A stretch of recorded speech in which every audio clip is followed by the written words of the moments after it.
Every day I spent in North Korea, I was touched by something. My emotions are flowing like a river. I would like to turn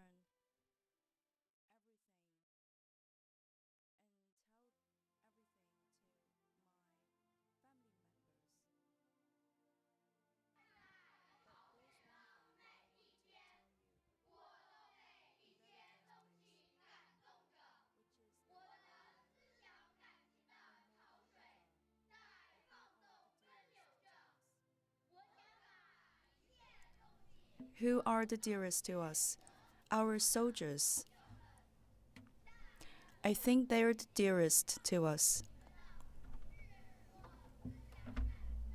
Maybe someone would wonder, do you mean those soldiers? They look so ordinary. I cannot tell if they have a lot of knowledge or they have plenty of emotions. But I would like to tell you, it's because you are not understanding those soldiers. They have such pure and respectful qualities. They are fully determined, and they are so strong, and they are honest.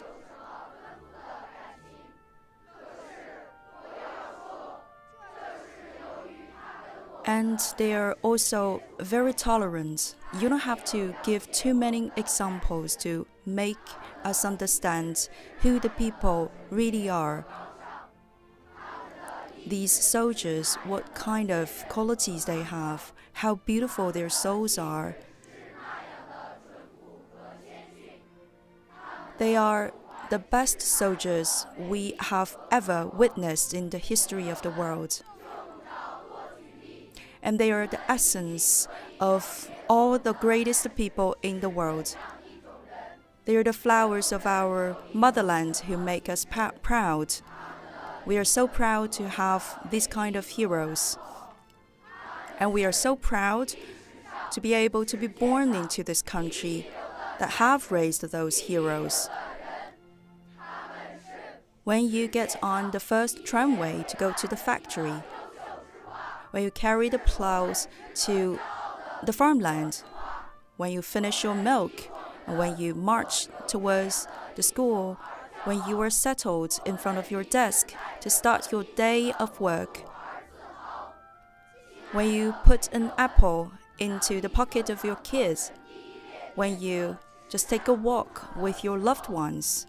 Have you ever noticed that you are having so much happiness in your life?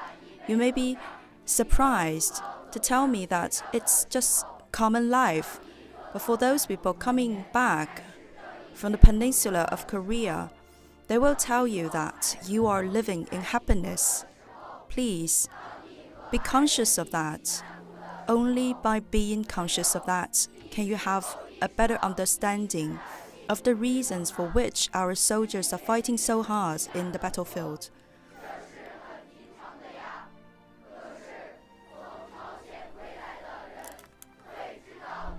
In 1950, we were among the first batch of CPV to go to the peninsula.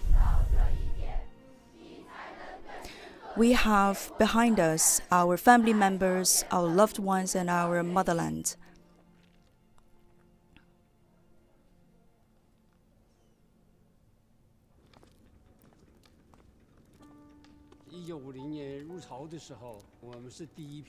All the water sources have been blocked by the enemies. If you want to drink water, you have to trade it with your life. We have nothing to eat. We can only put a rock into our mouth. If we sacrifice our lives, then we know we will end up in the martyrs' cemetery. I have one of my comrades who has sacrificed his precious life at the age of only 17 years old. And one of my comrades was talking about coming back to the motherland together with me. He has never imagined that he would have his life ended at the age of 20 only. We promise we will get the mission completed.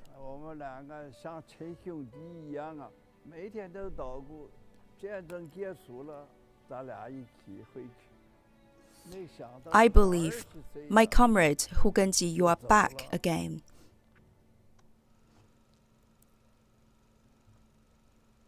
When the war touches its end, let's go home together.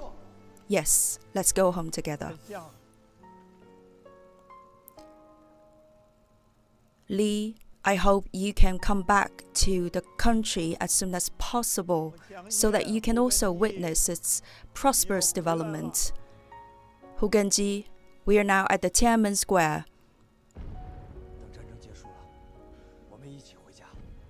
We are home.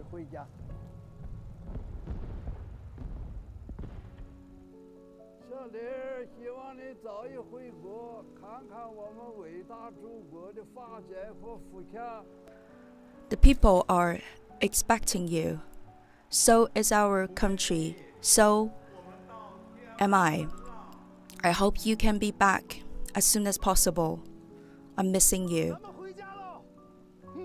Air Force Y-20B large transport aircraft will be executing this mission for the escorting of the batch of Chinese martyrs' remains.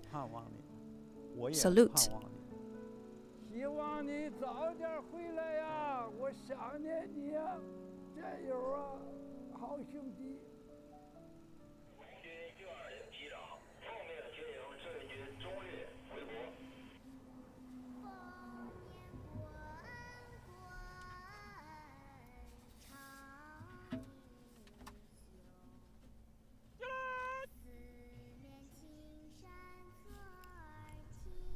In the battlefield of the heroes, we have to demonstrate the honors of our country and of our army. Only 3 people remained alive from our team.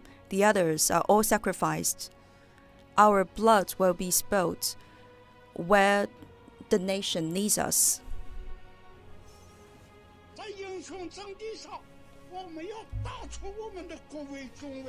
Dear brothers, we are calling you back.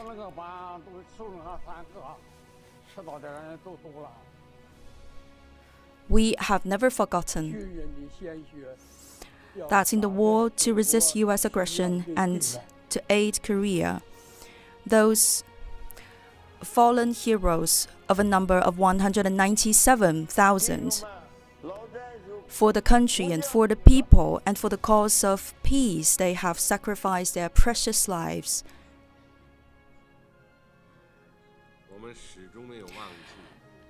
Their contributions will be remembered forever, and their names will be shared from generation to generation.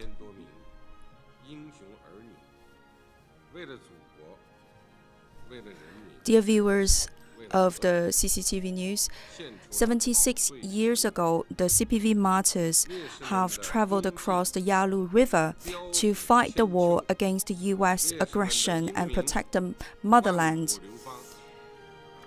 Over the past 70-plus years, we have never forgotten their contributions. We have never forgotten those dearest people. Since 2014 until now, we have repatriated 1,011 martyrs' remains in 12 batches back to the country. And today, we are about to welcome the 13th batch of Chinese martyrs' remains back to the motherland. Today, in our program, we have invited Specialist Li Gerui. Please say hi to everyone. My name is Li Gerui. Good morning to everyone. Welcome to our program. The martyrs' remains will be returned to the country, and with the highest ceremony, we're about to welcome them back. We will never forget their contributions. At 9 a.m. Beijing time in Incheon International Airport of the ROK. We will organize the handover ceremony for the 13th batch of Chinese martyrs' remains returned from the ROK to China. Later on, we will hear from the journalist in the ROK. And Mr. Li, could you please share with us the highlights of the previous ceremonies for the previous batches? For many scenarios, it's very touching. For example, the escorting aircrafts, the water gate, and also the calling made to the fallen heroes. Now we are waiting for Liu Yuxuan, who's now sending us the reports from the sites and looking back to the past experience. What's the most touching point?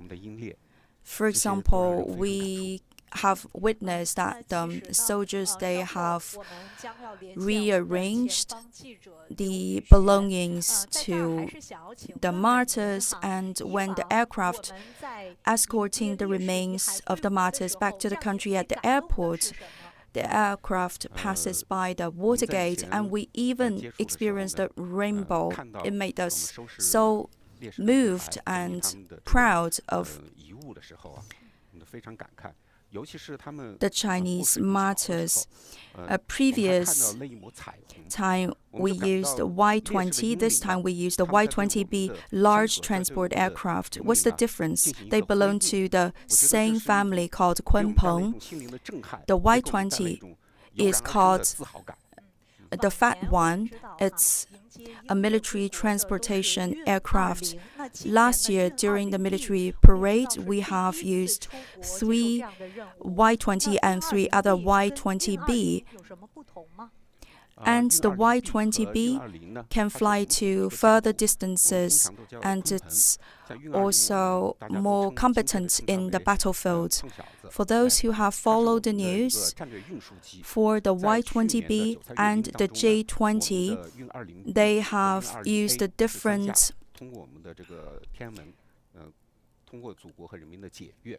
the calling words. And what's the meaning of the calling words? During the war to resist U.S. aggression and aid Korea in 1950, we have used the word Hongyin, and this time we are using the word from the history to be used as a calling, a signal. This is to memorize the history.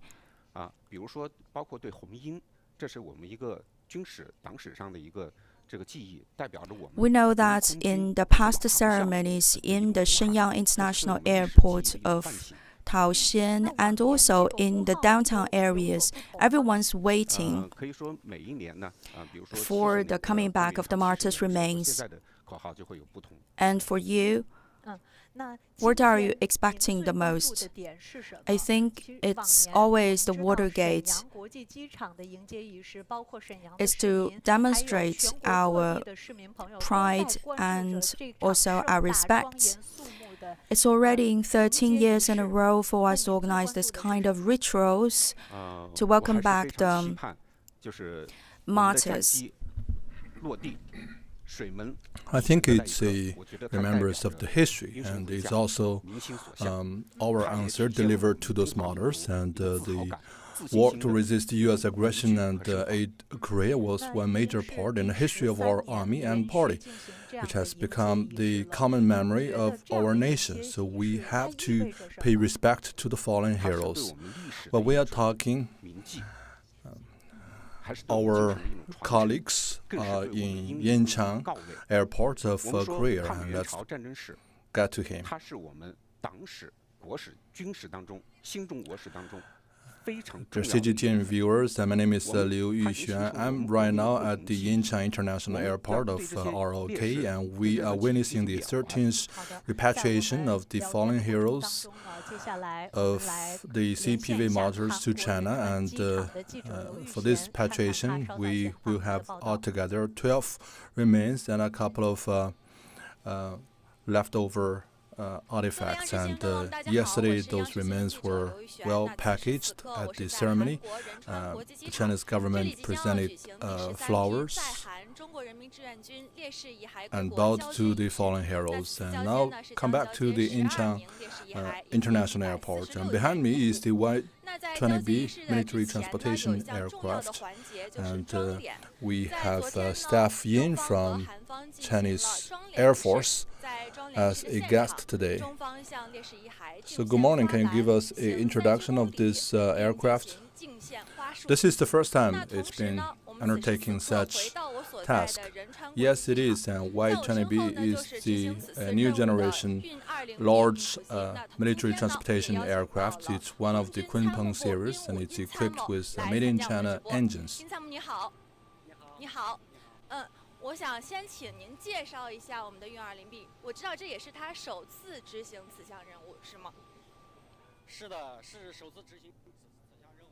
运20B 是我国新一代的新型大多用途的军用运输机，是空鹏家族的新成员。运20B 装配有我们国产的新型发动机，具有航程远、速度大。 So it has a long range, high speed, high payload, and high cruise altitude, and it's the major force of military transportation in China. So we know, well, undergoing this task, each aircraft has a nickname or a slogan of the mission. Yes, this one carries the mission name of repatriation of the fallen heroes of the 1950s, and so Y-20B is able to support communication with the J-20 in air. So this is the highest form of respect that we can pay to those fallen heroes. It has been multiple times that the Chinese Air Force has undertaken such tasks. So give us a recap. In 2005, we first dispatched such, we first underwent such a task, and in 2015, Y-20 was used for the first time, and this is the first time Y-20B was used, and the Chinese Air Force has welcomed back 12 batches of CPV martyrs. Thank you very much. So we will stay tuned to what is happening here.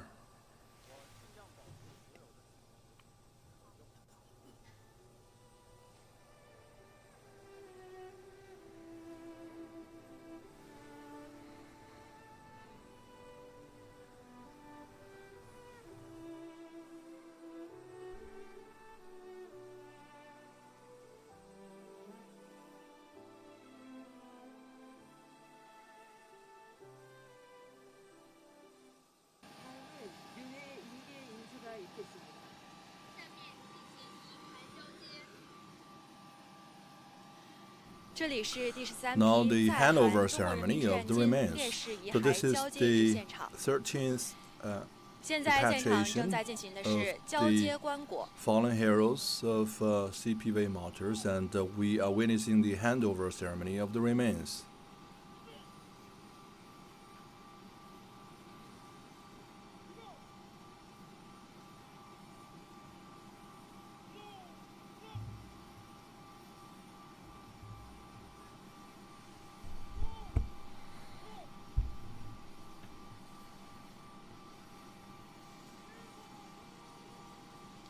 We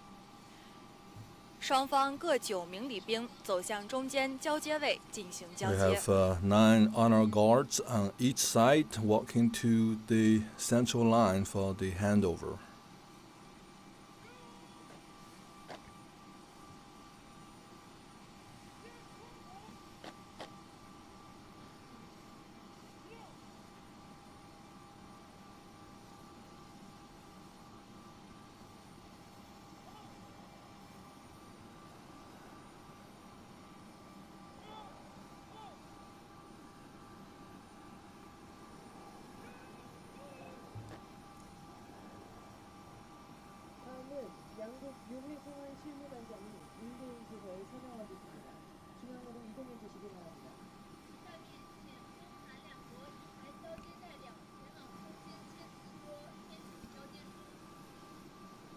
现在现场正在进行的是签署交接书。 Now 双方 the 代表将签署 representatives 交 of 换 both 在韩 sides 中国 will 人民志愿 sign 军烈士遗骸遗物 the 交接书。 agreement on the handover of the CPV remains. 中方代表为退役军人事务部褒扬 The 军 Chinese 司部司长许 representative 毅，韩方代 is 表为 Deputy Division Chief Shi Yi from the Ministry of Veteran Affairs.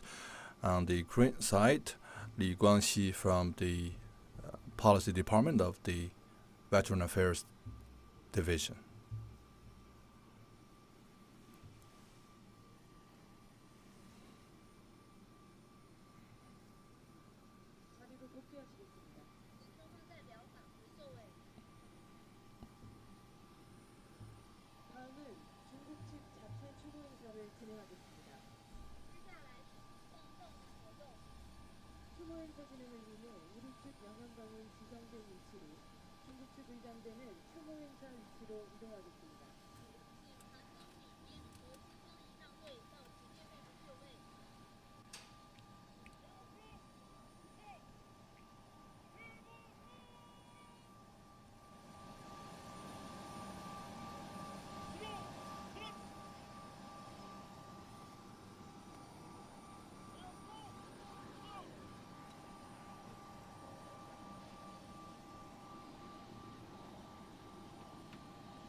The Chinese honor guards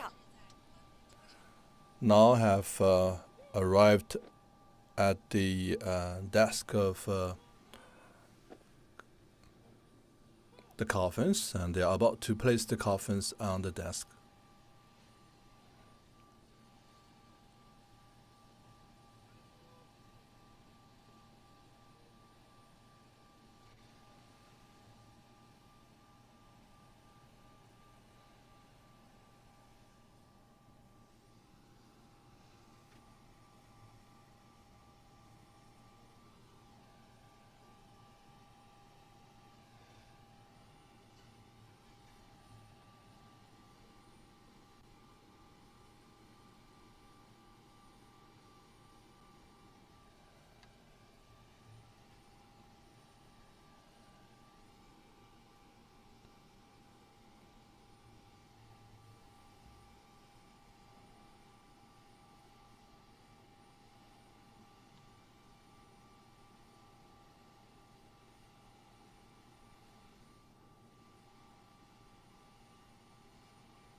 Dai Bing, Chinese ambassador to ROK, is now laying a national flag on each of these 9 fallen heroes.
现场正在进行悼念。 The saluting those 9 CPV martyrs and taking 3 bows.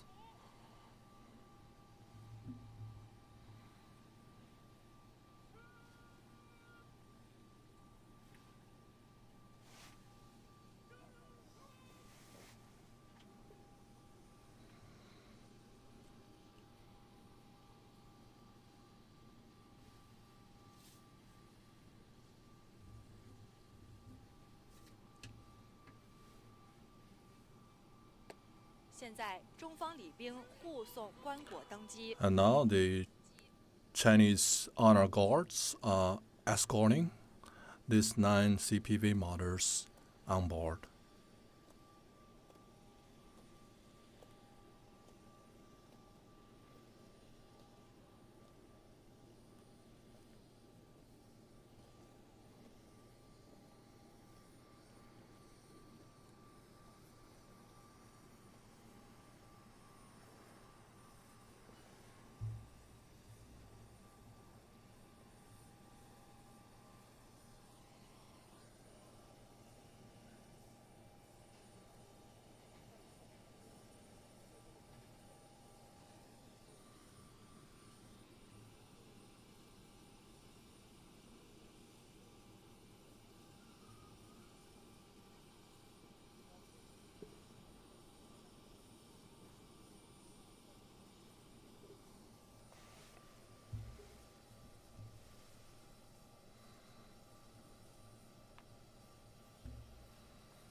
For the repatriation of the 13th batch of Chinese martyrs' remains, the handover ceremony has been completed. However time passes by, we will never forget those who have sacrificed their precious life to protect the country and the people. Just now, we have witnessed together the organization of the ceremony of handover, and the ambassador of China to the ROK, Mr. Dai Bing, has laid down a national flag on each of the coffin. He has been carefully handling the national flag. Yes, because that is the symbol of the country. It's the highest level of honor attributed to our martyrs. Why our national flag has the color of red? Because it's the color of the blood. It's the symbol of sacrifice and also the symbol of life and strength. When we cover the coffin with the national flag, it means that these fallen heroes will always be accompanied by the country and by the people. Their sacrifice will never be forgotten by us, and their contributions and their spirit will be memorized and we are showing respect to them. These names of the fallen heroes will be shared and passed down from generation to another. Their souls will be escorted back to the country. During the war to resist U.S. aggression and aid Korea, we have lost 197,000 heroes, and many of them have their bodies buried locally in a foreign ground. With their hard fight and battle, we have won a peaceful environment to guarantee the development of our country. When they went to the peninsula of Korea, they were in their young age, about 20 years old. Even for the senior soldiers and officials, they are at an age of 30. Yang Gensi has lost his life at the age of 28. Yang Jiguang, about 30 years old. And also another famous hero has lost his precious life at the age of 19. At an early age, they have already started this fight in a foreign land, and they have sacrificed their lives. When they embarked on a road to fight in a foreign land, they were still very young, and when they came back finally to the country, they're already rested in peace in the coffins. And just now I've noticed one detail. Those honor guards, they are marching in a line which is very straight, and they have marched very solemnly without any words or music. You mentioned that every time you recall this scene, you have your tears. Yes, because we are connecting different moments of the history. These honor guards, they are actually communicating and connecting themselves with the martyrs. They feel very close to those martyrs because those fallen heroes, when they sacrifice their lives, they are almost at the same age as our honor guards have today. 70 years ago, when the CPV martyrs marched across the Yalu River to protect the country, they will drink the water from the river while saying that this water from the river at the motherland would give them a lot of courage. And then they went to the front line of the battlefield because they have such deep love for the country and for the people. During the battle in Changjing Lake, a general was deeply touched when he's looking back towards the direction of the motherland. That was a very tough battle. The weather was so cold, many soldiers were frozen to death.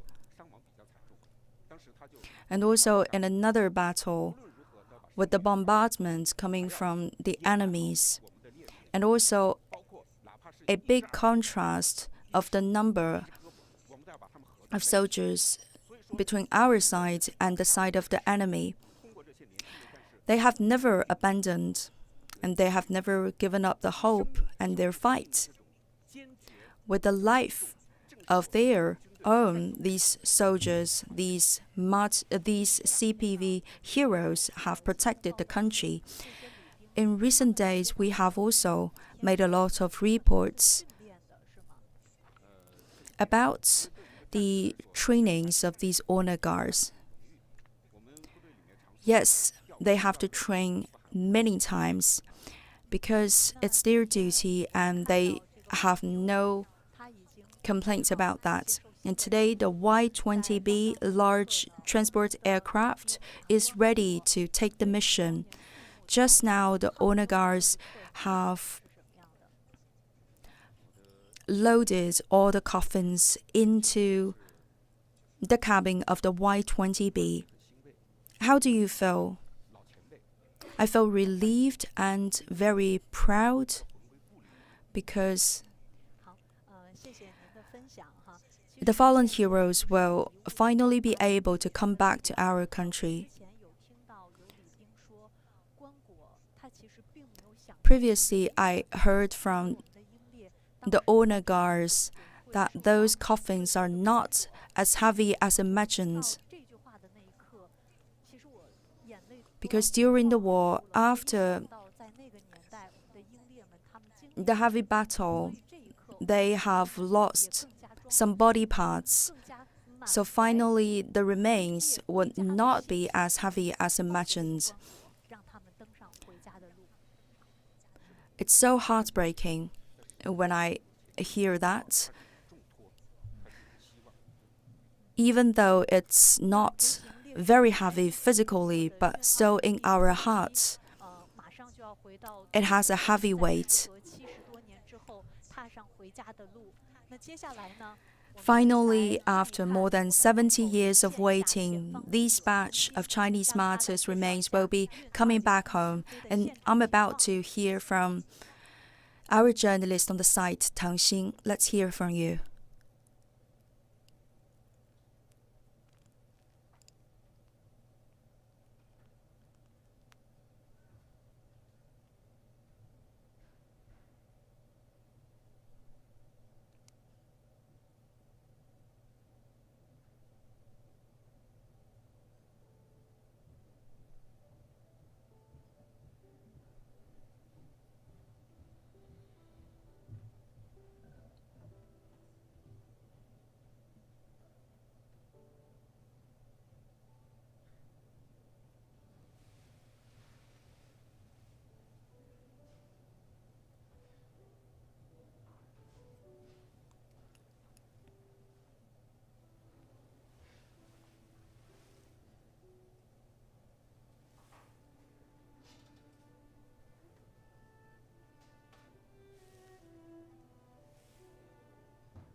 I'm now in Incheon International Airport of the ROK. My name is Tang Xin, the journalist of the CMG. We are witnessing the repatriation of the 13th batch of Chinese martyrs' remains. Now the Y-20B transport aircraft is getting ready and is waiting for the signal from the control center of the Incheon Airport. And the Y-20B aircraft will be escorting the remains of the 13th batch of Chinese martyrs' remains back to the motherland after 70+ years of waiting. Now, the aircraft has started taxiing.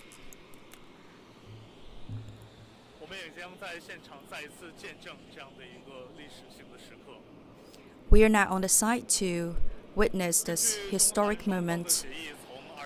According to the agreement signed in 2014 between China and the ROK, every year we can bring back a batch of Chinese martyrs' remains.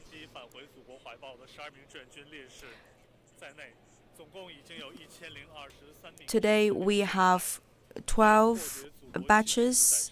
Today we have 12 CPV martyrs in the 13th batch of Chinese martyrs' remains.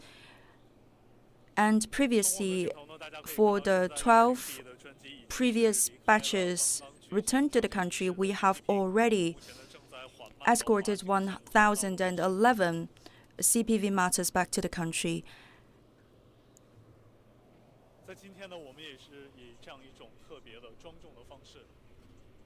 Today we have this solemn ritual to memorize the fallen heroes that have sacrificed their lives on the battlefield.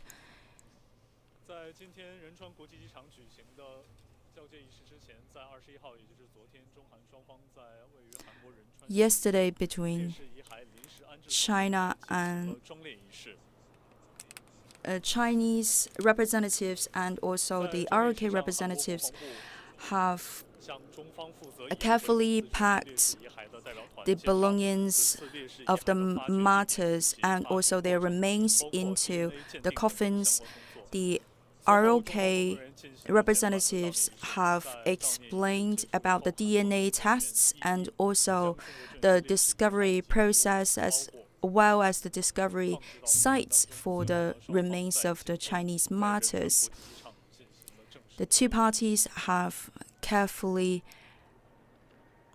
packaged the remains, and today we have officially organized the ceremony for the handover.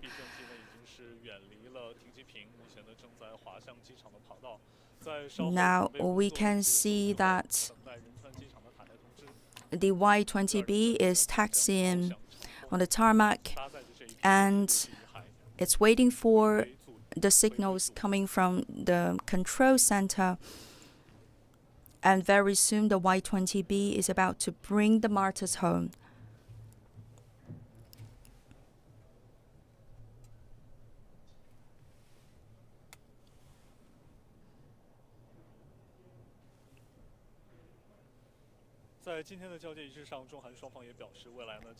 During today's handover ceremony, the two countries have promised that they will work closely in the future so that more Chinese martyrs will be repatriated back to the country.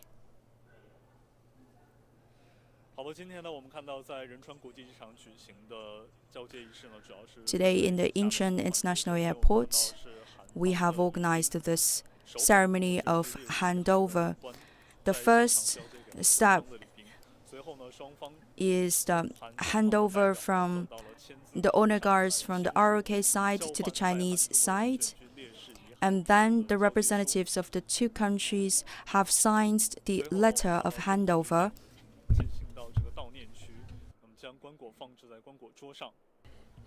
And then the Chinese honor of guards approached the desk of remembrance, and then a former Chinese ambassador to the ROK laid a national flag on each of these 9 martyrs.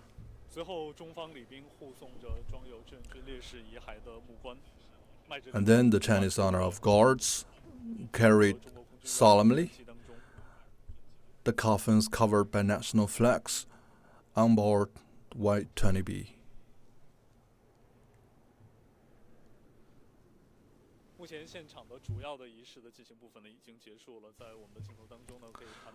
So now the ceremony on site has concluded, and now you can see Y-20B is leaving the tarmac, and it's ready to take off on the runway. So it's carrying 9 CPV martyrs back to their homes. 70 years ago, to safeguard the sovereignty of the nation, CPVs entered the ROK and got engaged in a war to resist U.S. aggression and aid the Korea, and more than 190,000 soldiers sacrificed their lives. And as per the agreement on the handover of the CPV remains, China and ROK will deepen their collaboration so as to bring back more Chinese fallen heroes on the land of the ROK.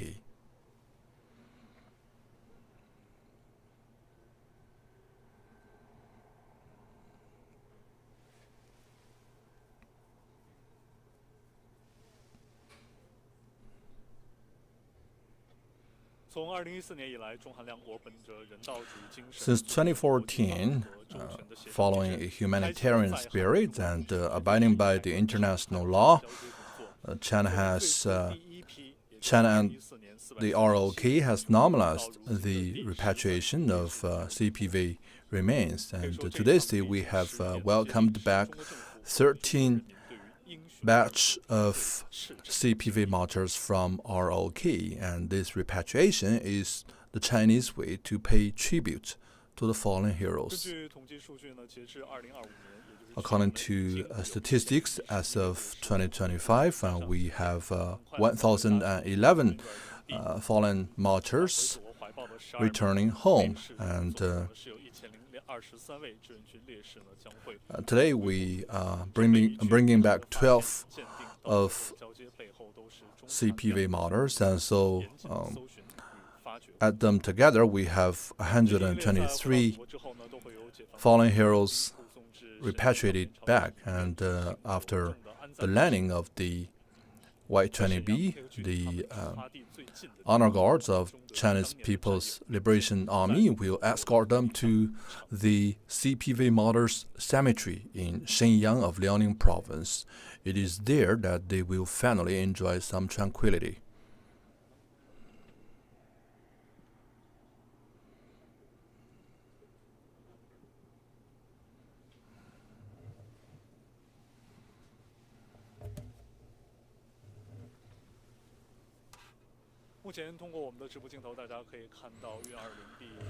From our camera, you can see that the Y-20B is taxiing slowly on the starting line of the runway of Incheon International Airport, and in a couple of minutes, Y-20B will bring back these 12 martyrs and bring them back to their motherland.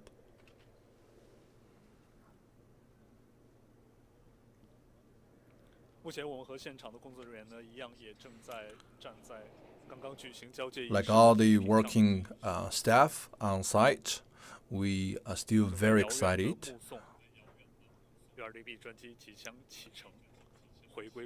And we are witnessing this significant moment of the takeoff of the Y-20B.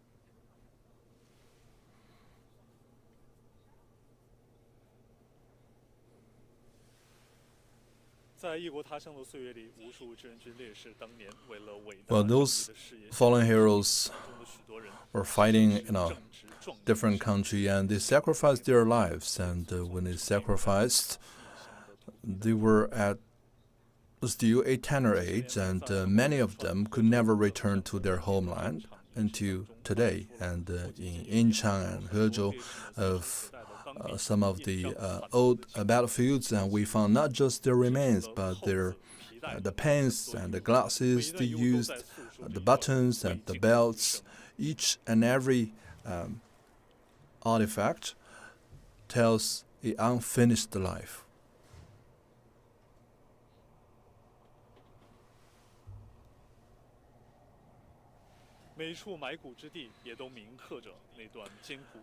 At every site that buries some bones of these fallen heroes, they tell a story of sacrifice, and it is exactly because of their sacrifice that we are able to enjoy peace today.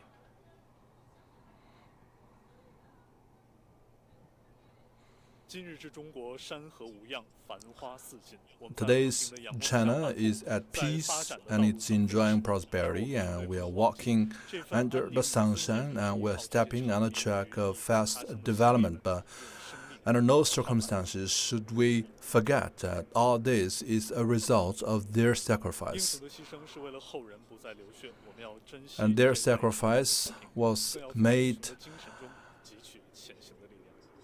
to usher into an era just like today. And right now, the Y-20B is accelerating on the runway of Incheon International Airport, and soon it will take off and bring back those martyrs to their motherland.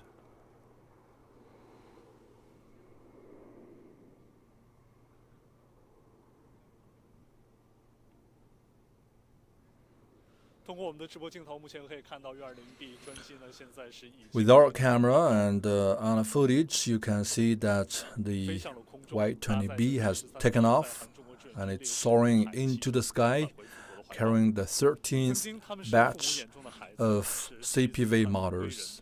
And these heroes, they were once children of their parents and husband of their wives, and when they returned, they have become martyrs. And their courageous fight was made to safeguard peace and usher into an era just like today. And we are able to enjoy peace and prosperity today. It is exactly because of their sacrifice. And we conduct such handover as a way of remembrance, to remember history. The heroes are gone, but their spirits stays with us. We are witnessing the Y-20B carrying back the CPV martyrs to their home. And the CPV martyrs, let's all tell you that your motherland is welcoming you back with open arms. Through the footage just now, you can see that the Y-20B carrying the 13th batch of CPV martyrs has taken off, and at around 11:30, they will arrive at Taoxian International Airport of Shenyang. And when the Y-20B enters into Chinese airspace, and 4 G20 will accompany their flight. And a couple of days ago, our correspondent interviewed former Chinese ambassador to the ROK. And let's get to that part. So tell us how you feel right now. I feel overwhelmed. And right now, today, a couple of minutes ago, and under the witness of Chinese and ROK representatives, we saw the handover of CPV remains, and it was a solemn moment. And the Chinese government delegation and the Chinese embassy staff in the ROK and representatives of Chinese students studying in the ROK and Chinese businessmen in the ROK participated in this ceremony. And as the Chinese ambassador, I had the privilege to lay a red national flag on each of these 9 martyrs to express our deepest tribute to the heroes. I felt more than overwhelmed, and right now they are aboard the Y-20B, which is a military transportation aircraft designated by the Chinese government, and they are returning to their homeland. Under the auspices of Chinese and ROK leaders, and on 2013, our two countries reached an agreement on the handover of CPV remains left behind in the ROK. And this is one very important consensus that can strengthen people-to-people ties between China and ROK and strengthen the bilateral relations. From 2014 to this day, the ROK has presented 13 batches of 1,023 remains of CPV martyrs, and over the course of this process, the two sides have established a pragmatic and effective communication mechanism. The ROK has also invested heavily in these efforts, and as the Chinese ambassador to the ROK, I would like to take this opportunity to express my sincere gratitude and respect to our counterparts here in the ROK, and I commend them for their humanitarian spirit. And last but not least, I would like to emphasize that the best way of remembrance is to carry forward the spirit. And the best way to remember their spirit is to engage in more struggles. And we are not living in times of peace, and there are conflicts in many regions of the world. But look at this region, we are enjoying peace and stability, and we need to cherish this landscape. And through today's ceremony, we are carrying forward the spirits of those fallen heroes, and we are gathering more momentum of progress, and we are cherishing peace and stability, which are hard one, and we are reaffirming our commitment to safeguarding peace and stability of the world. Let's work to achieve the great rejuvenation of the Chinese nation and build a community of shared future for mankind. Ambassador Dai said it very well, and those fallen heroes are worthy of our respect and remembrance forever, and because they are the dearest people in our mind. And actually across China, people are holding ceremonies to remember the fallen heroes. And now, let's bring you more. CGTN viewers, my name is Yan Qifeng. I'm with China Media Group. I'm now on board a boat in the Yalu River in Dandong, and you can see that this is the bridge of friendship between China and North Korea, where we cruise beneath these bridges. It's like a time across time and space. It is from here that the CPVs entered North Korea. These two bridges stand as the witness to that spirit of sacrifice. And in 1953,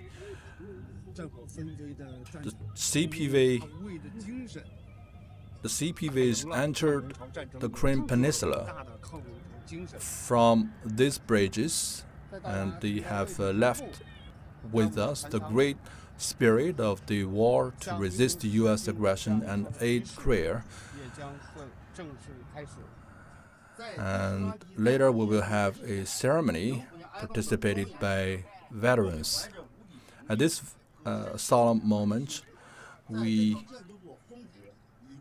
are remembering those fallen heroes, and alongside the Yalu River, we are holding this ceremony to remember and pay tribute to the CPV martyrs who lost their lives in the war to resist U.S. aggression and aid Korea. And could you please tell us why you are here? I'm here in the name of my grandpa. In 1950,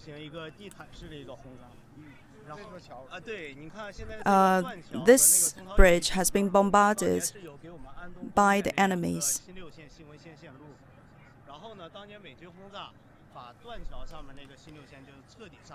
It was bombarded by the U.S. Army. And the networks of the electricity lines have been destructed.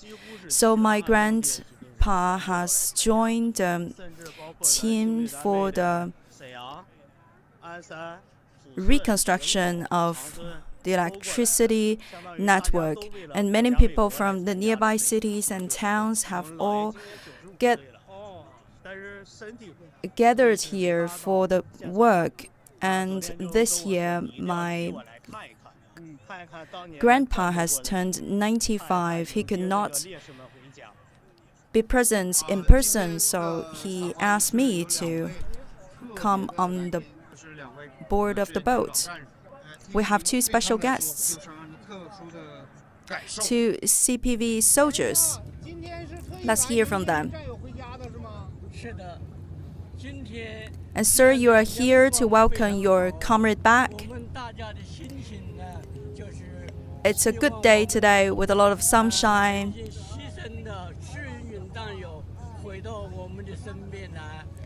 We are all here to welcome back the fallen heroes that have sacrificed their lives, and we are waiting for them to come back to the motherland. We have presented the flowers to the fallen heroes. With the flowers, we would like to express our deep emotions for these fallen heroes. Please come back to the motherland, dear heroes. Please have a close look at our country. Today, it's such a strong country, a prosperous one too. Could you please introduce yourself? I'm working at the clinic department. My name is Dong. I work in a hospital. Why are you here in this ritual? Today is a great honor for me to be here and participate in this memorial activity on the river. Actually, I work in a military hospital. We will pass down the spirit of our fallen heroes, and in our daily work, we will also work as hard as the soldiers. So during the 1950s, what was the mission of your hospital? We have received about 340,000 soldiers that were hurt on the battlefield during the war to resist U.S. aggression and to aid Korea. And we were also responsible for the transfer of those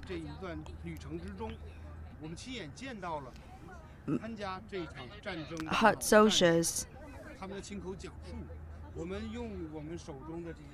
Today we can hear from the soldiers, the heroes of the old days, and we are also organizing the ceremony to memorize the fallen heroes. It's a way to express our deep emotions. What we can have today, all this prosperity and development of the country, they come to us because we have the sacrifice of our fallen heroes in the first place. So that's all for our side in Dandong. In order to welcome back the 13th batch of Chinese martyrs remains from the ROK, we are now organizing a ceremony of mourning in the Yanggensi cemetery.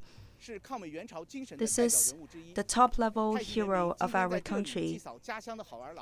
I'm now in the Taixing city of Jiangsu province. It's the hometown to the hero Yang Gensi. We are here to memorize the hero Yang Gensi and also many more heroes like him.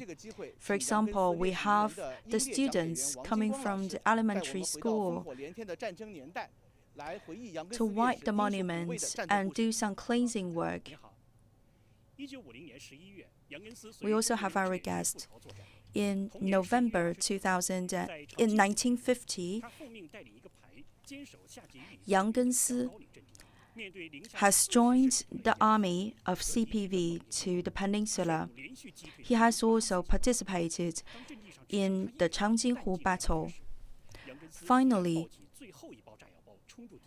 the other comrades in his team have all sacrificed. He's the only one left on the battlefield. However, he has not given up the fight. He has chosen to sacrifice his precious life together with the enemies. He believes that there is no task that cannot be completed. His spirit is still inspiring for all of us. Today, for the memorial ceremony, we can find the relatives of the fallen heroes, representatives of the soldiers, and also relatives of the families of the heroes, students, and representatives of the community, of civil society.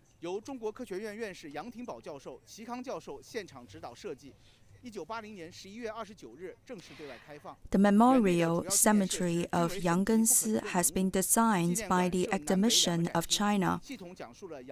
There are 2 halls of exhibition telling the story and the life experience of our hero Yanggensi. Now, 150 plus participants of the ceremony are gathered together here in the cemetery.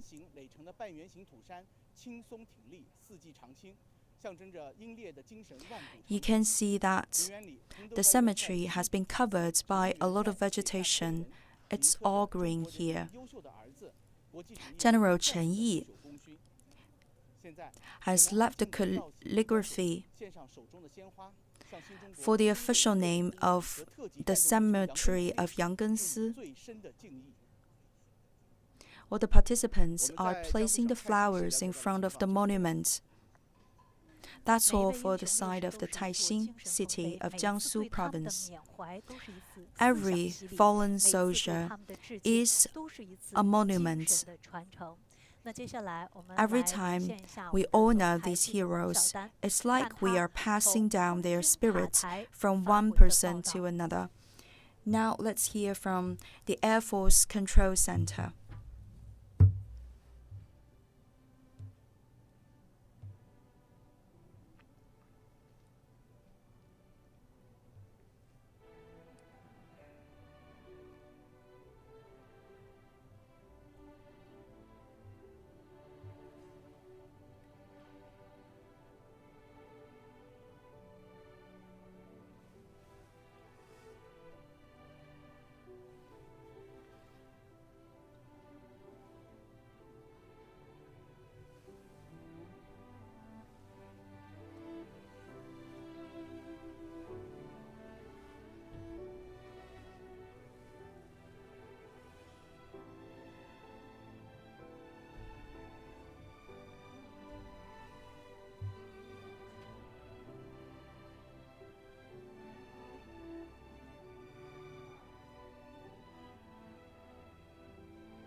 We are now in a control center of the Air Force. The personnel here, they are working very hard to safeguard this trip back to the country for our fallen heroes. For the first time, the Air Force has sent the Y-20B large transport aircraft outside of the country for the mission, and the Y-20B is made by China. And last year, it has made its debut during the military parade. Now it's the communication between the control center and the Y-20B. Can you hear me? Y-20B. We are now the Dalian Air Control Center. We can hear you correctly. Roger that.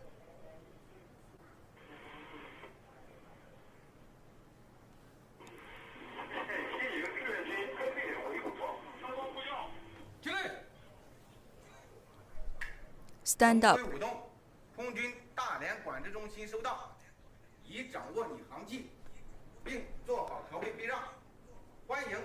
Here is the Dalian Air Control Center. We received your message and welcome back home. Salute.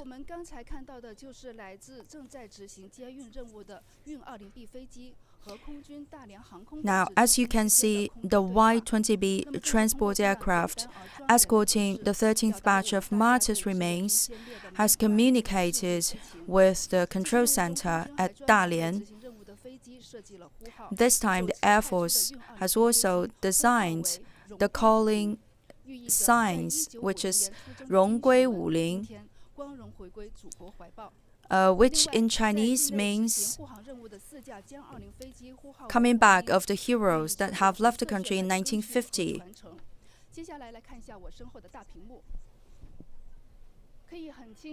Now let's look at the screen behind my side. Now you can find the trajectory of the Y-20B.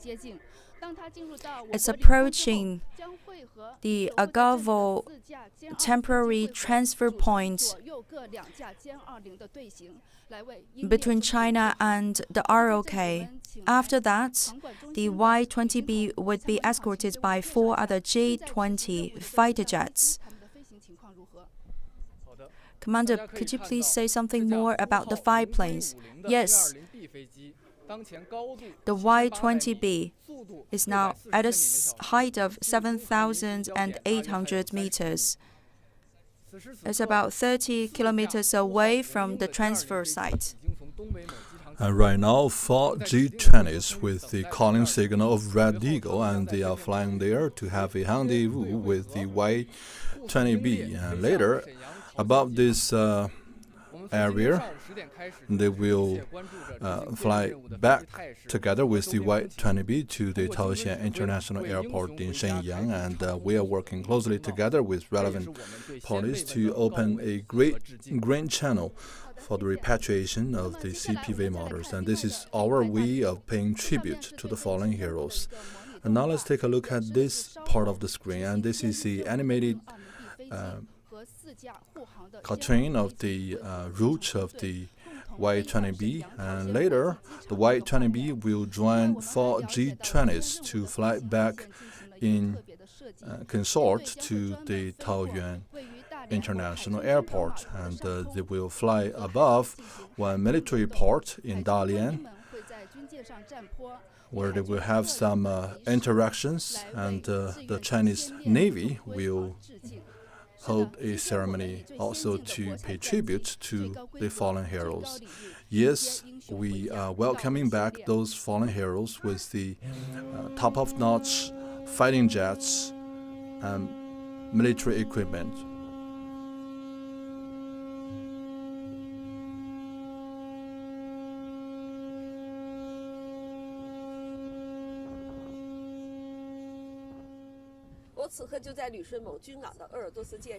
And right now, I'm at the Erdos warship in Liaoning port, and you can see that we are holding one grand ceremony. And let me give it to my guest Xiaobo here.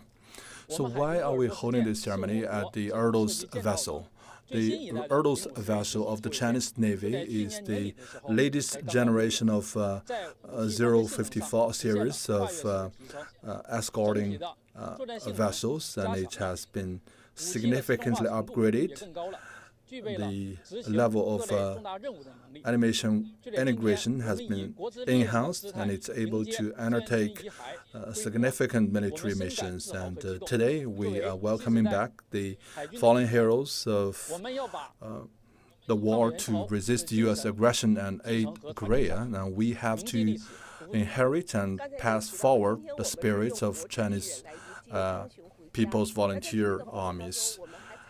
As you said, that we are welcoming back those fallen heroes. And what are the rituals that we have in place for this special moment? And you can see that we are carrying all the different colorful flags, and we are also sounding the siren to welcome back those fallen heroes. And all the flags are hoisted. You can see they stretch from the beginning of the deck all the way to the very back of the vessel. And this is a practice that we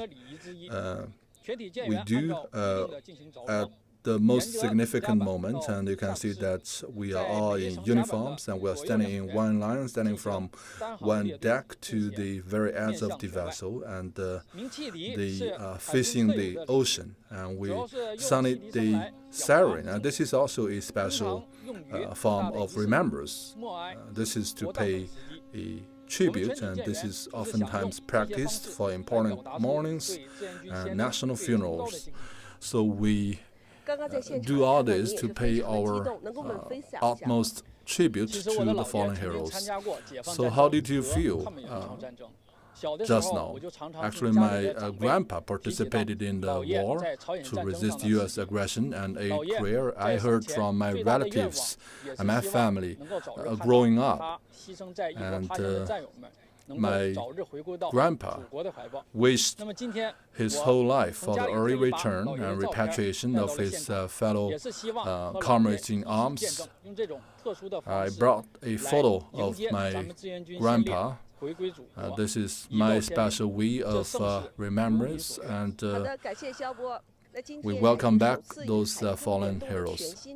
So thank you very much, Xiaobo. And so this is the first time that the Chinese Navy is joining the Chinese Air Force in welcoming back the fallen heroes. And this is the highest form of remembrance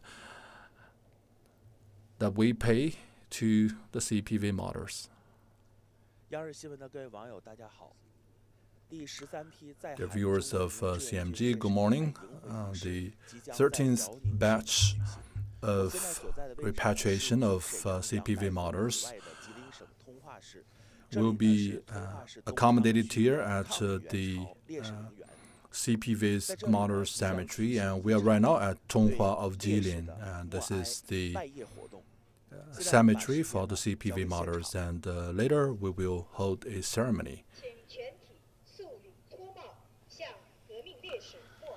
Please remove your hats and take a bow, a moment of silence for the CPV martyrs. And we can see that cadres, students, and representatives of people of different social walks are standing solemnly in front of the monument of the CPV martyrs. And this cemetery was first built in 1951, and this part of the cemetery features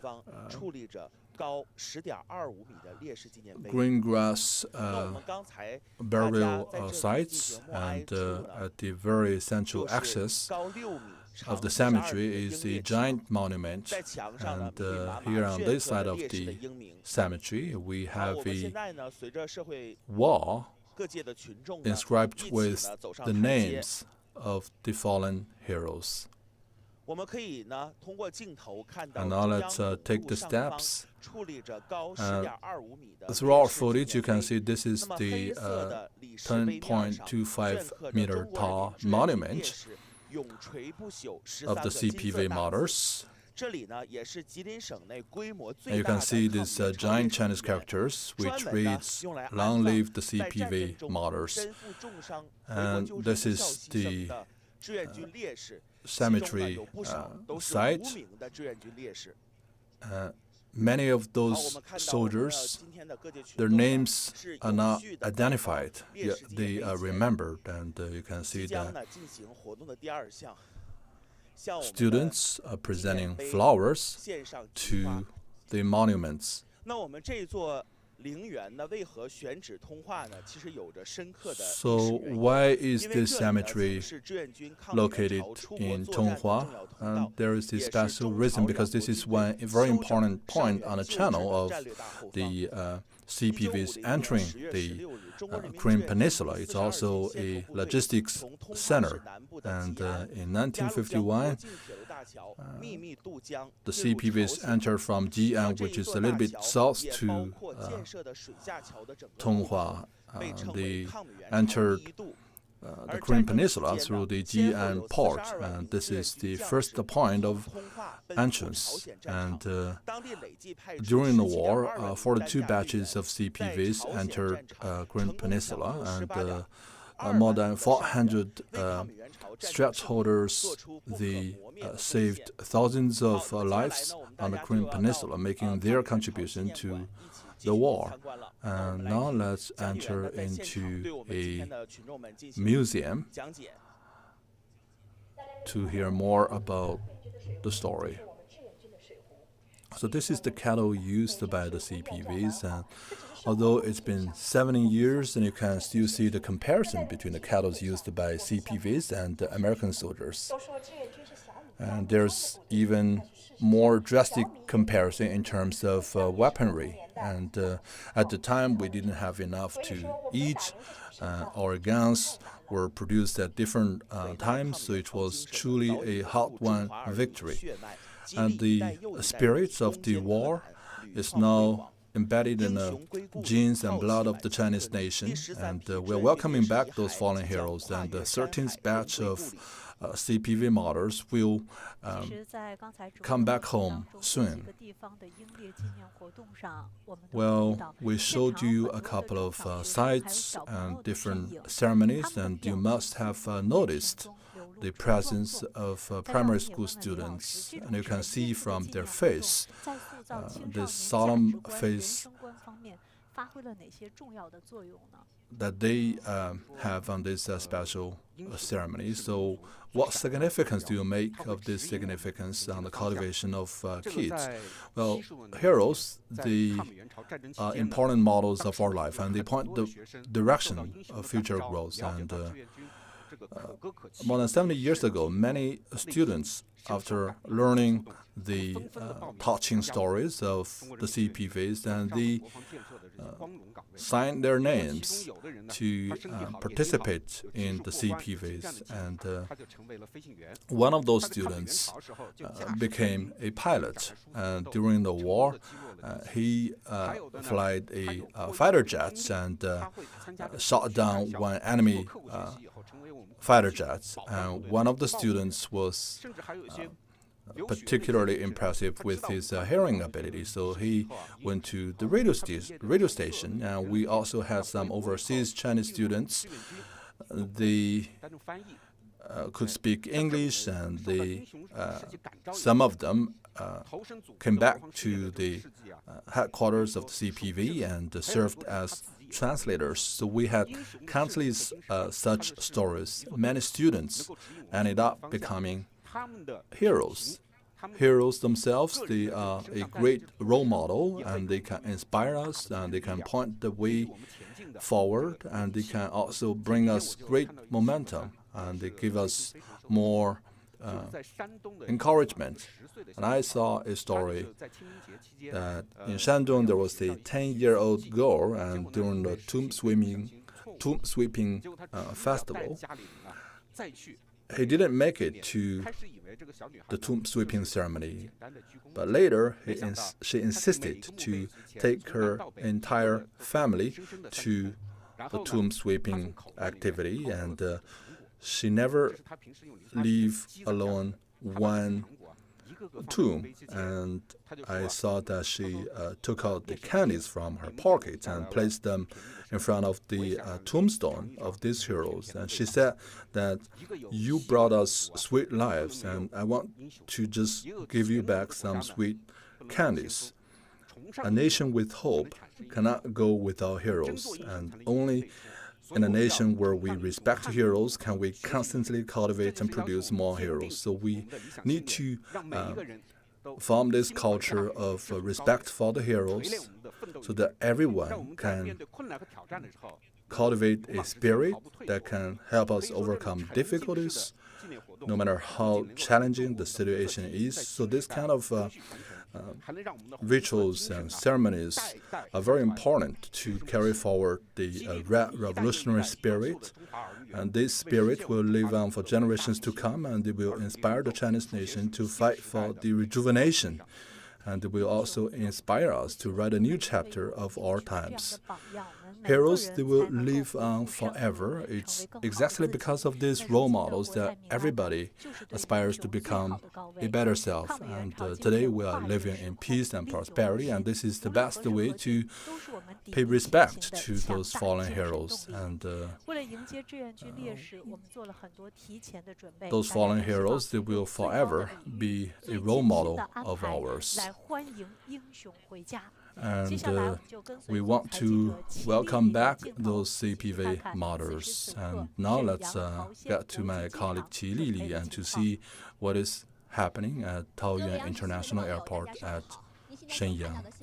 Good morning, and I'm reporting to you live in Shenyang Airport. My name is Qi Lili, and this morning a special designated military aircraft carrying 12 remains of the CPV martyrs will land here on the runway of Shenyang Airport, and everybody is making the final preparations to welcome back our dearest and most respected fallen heroes. And you can see that on this backdrop, it reads, "The nation expects you home."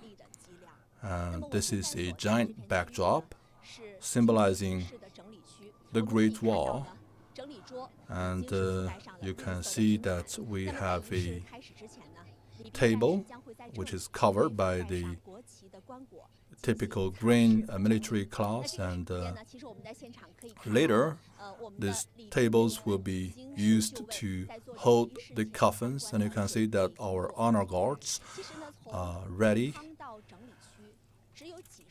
And from the cabin to this area, it's only dozens of meters, but they will make sure that each move of theirs is precise, and they have gone through thousands of rehearsals. And this is my 13th time reporting this event, and each and every year we are able to bring you the details of such activities so that you can feel how we are respecting our fallen heroes. And in today's program, I have a guest, Li Jing, from the Customs Office.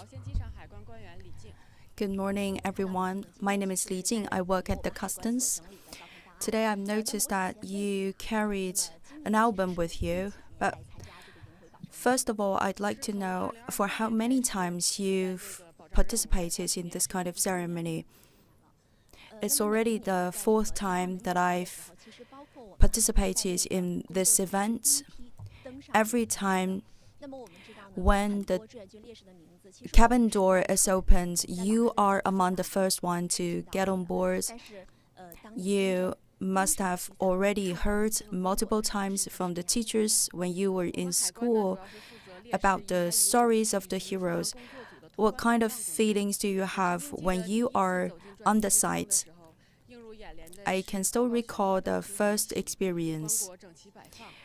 There is a national flag hung very high in the cabin, and all the coffins also covered each by the national flag. The honor guards are by the side of the coffins.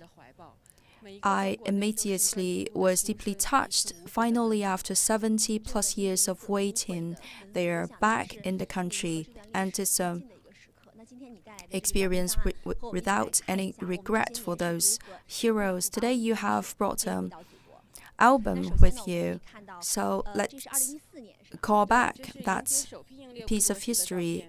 It's in 2014, with the first batch of CPV martyrs. We have used one civil airplane escorted by 2 military planes.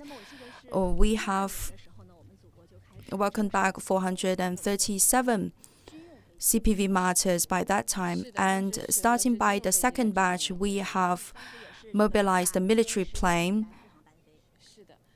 and also escorted by 2 J-11B. And afterwards, it's always the military plane in charge of the repatriation. In 2022, for the 7th batch of Chinese CPV martyrs back to the country, it's a transportation aircraft made by the Chinese military side, and it's numbered 01. 1 year later, we have upgraded the level of repatriation. We have mobilized 2 J-20.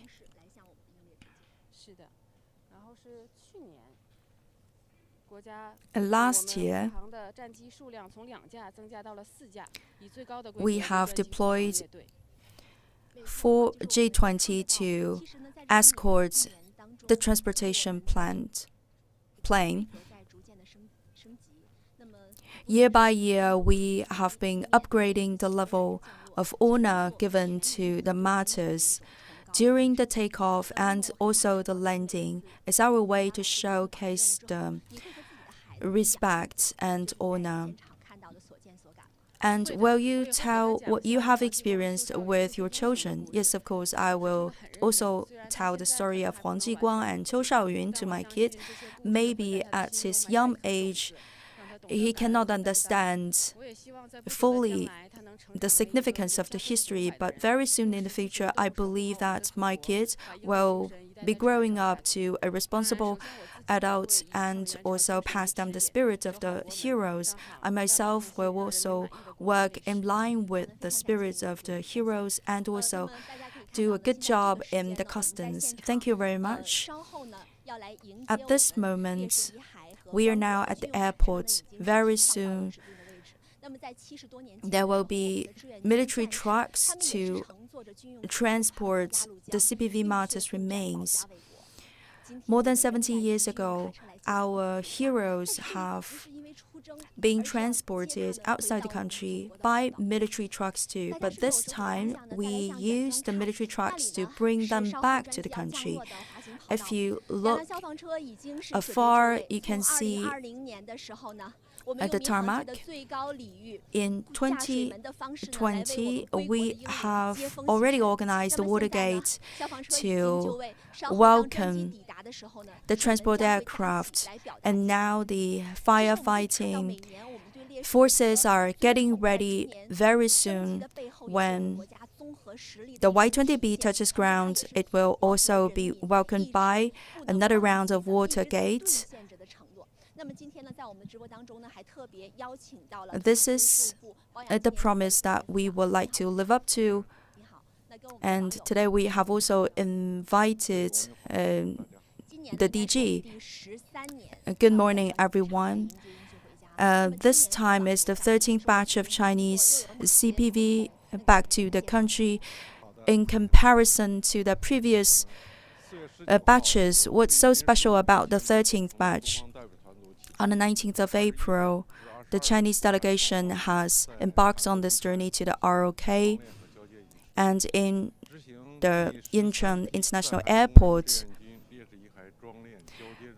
the Chinese side and also the ROK side have co-organized the packaging ceremony And earlier this morning, we have organized a handover ceremony in the Incheon airport. In the morning of the 23rd of April, the CPV martyrs' remains will be buried solemnly in the cemetery.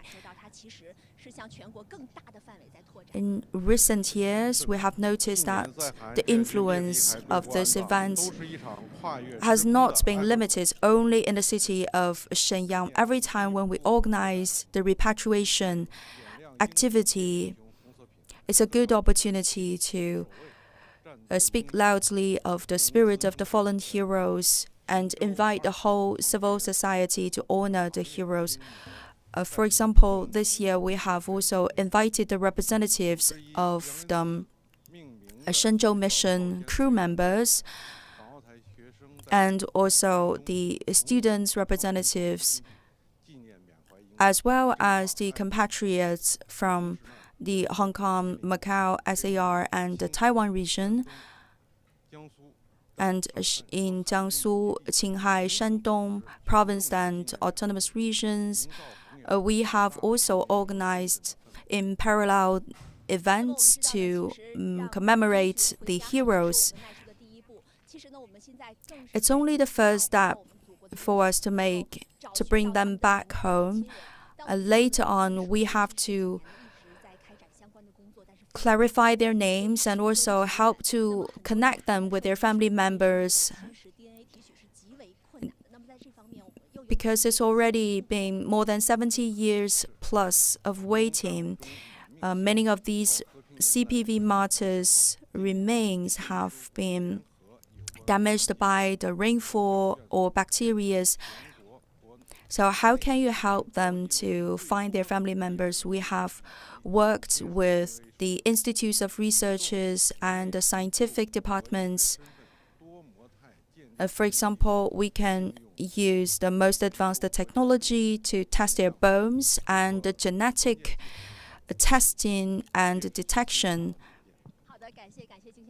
so that we can create new possibilities for these martyrs to get recognized by their family members. We are here to pay our tribute to the fallen heroes, and we are also very conscious of the important contribution made by these heroes, because they have sacrificed their most precious life on the battlefield, that we can have this good life today. We have used the most advanced technology to find back their name, and we will spread the story of these heroes to more people. And we also would like to invite those fallen heroes to witness the prosperity of the country today. Dear viewers, my name is Chao Xiangrong, the journalist of the CMG. I'm now in the control tower of the Shenyang airport. The Y-20B is about to land in this airport, and orders will be emitted by this control tower. I have invited Wang Rui, the DDG from the control chamber, in order to guarantee the mission of the 13th repatriation. The Y-20B will be entering Chinese airspace by 18 past 10, and by 25 past 11 it will be landing. Currently it's sunny outside, and the wind is blowing from the southeast.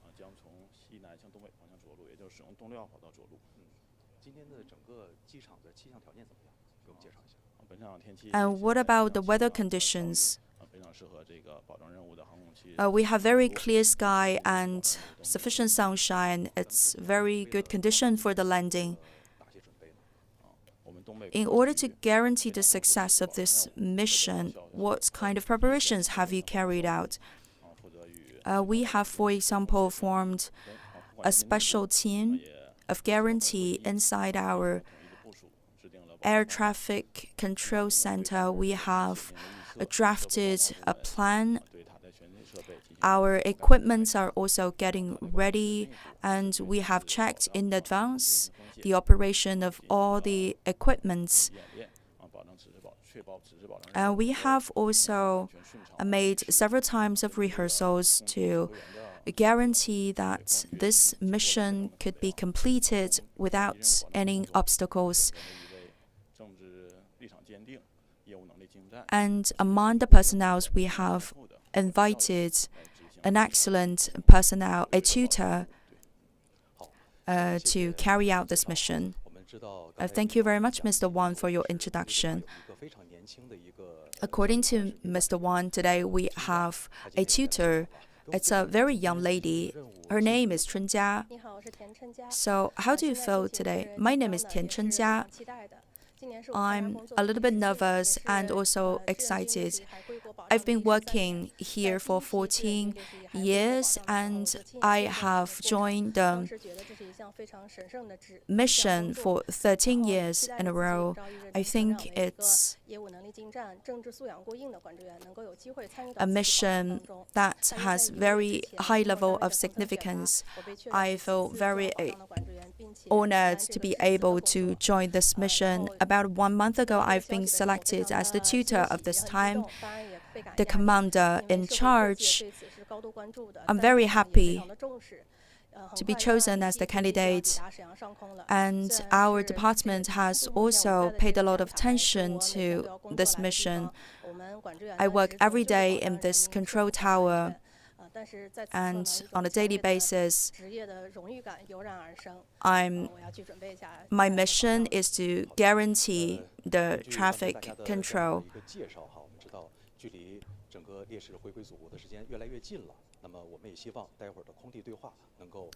We know the Y-20B is approaching. We wish a successful mission to the repatriation. Good morning, everyone. I'm the journalist Li Chengze. I'm now in the Shenyang city. I'm at a bridge. This is a bridge connecting the downtown area and the new development area. You can see a lot of skyscrapers. This is the land that our fallen heroes have fought so hard to protect 70 more years ago. Today, it's all peace and stability and prosperity here. Together with me today on the bridge, 130 firefighters on duty here on the bridge. Many of them are very young. 81 of them are born after the year 2000. 40 plus of them are born after the year 1995.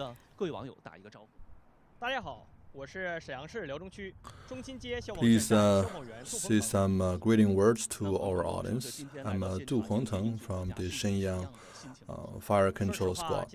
So how do you feel right now?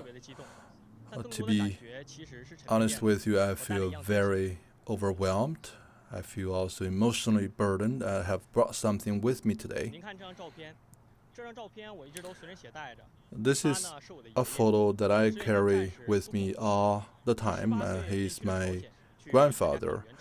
At 18 years old, he was dispatched to the war to resist U.S. aggression and aid Korea. And my father always told me that it was a very cold winter, and he was serving as a communications officer.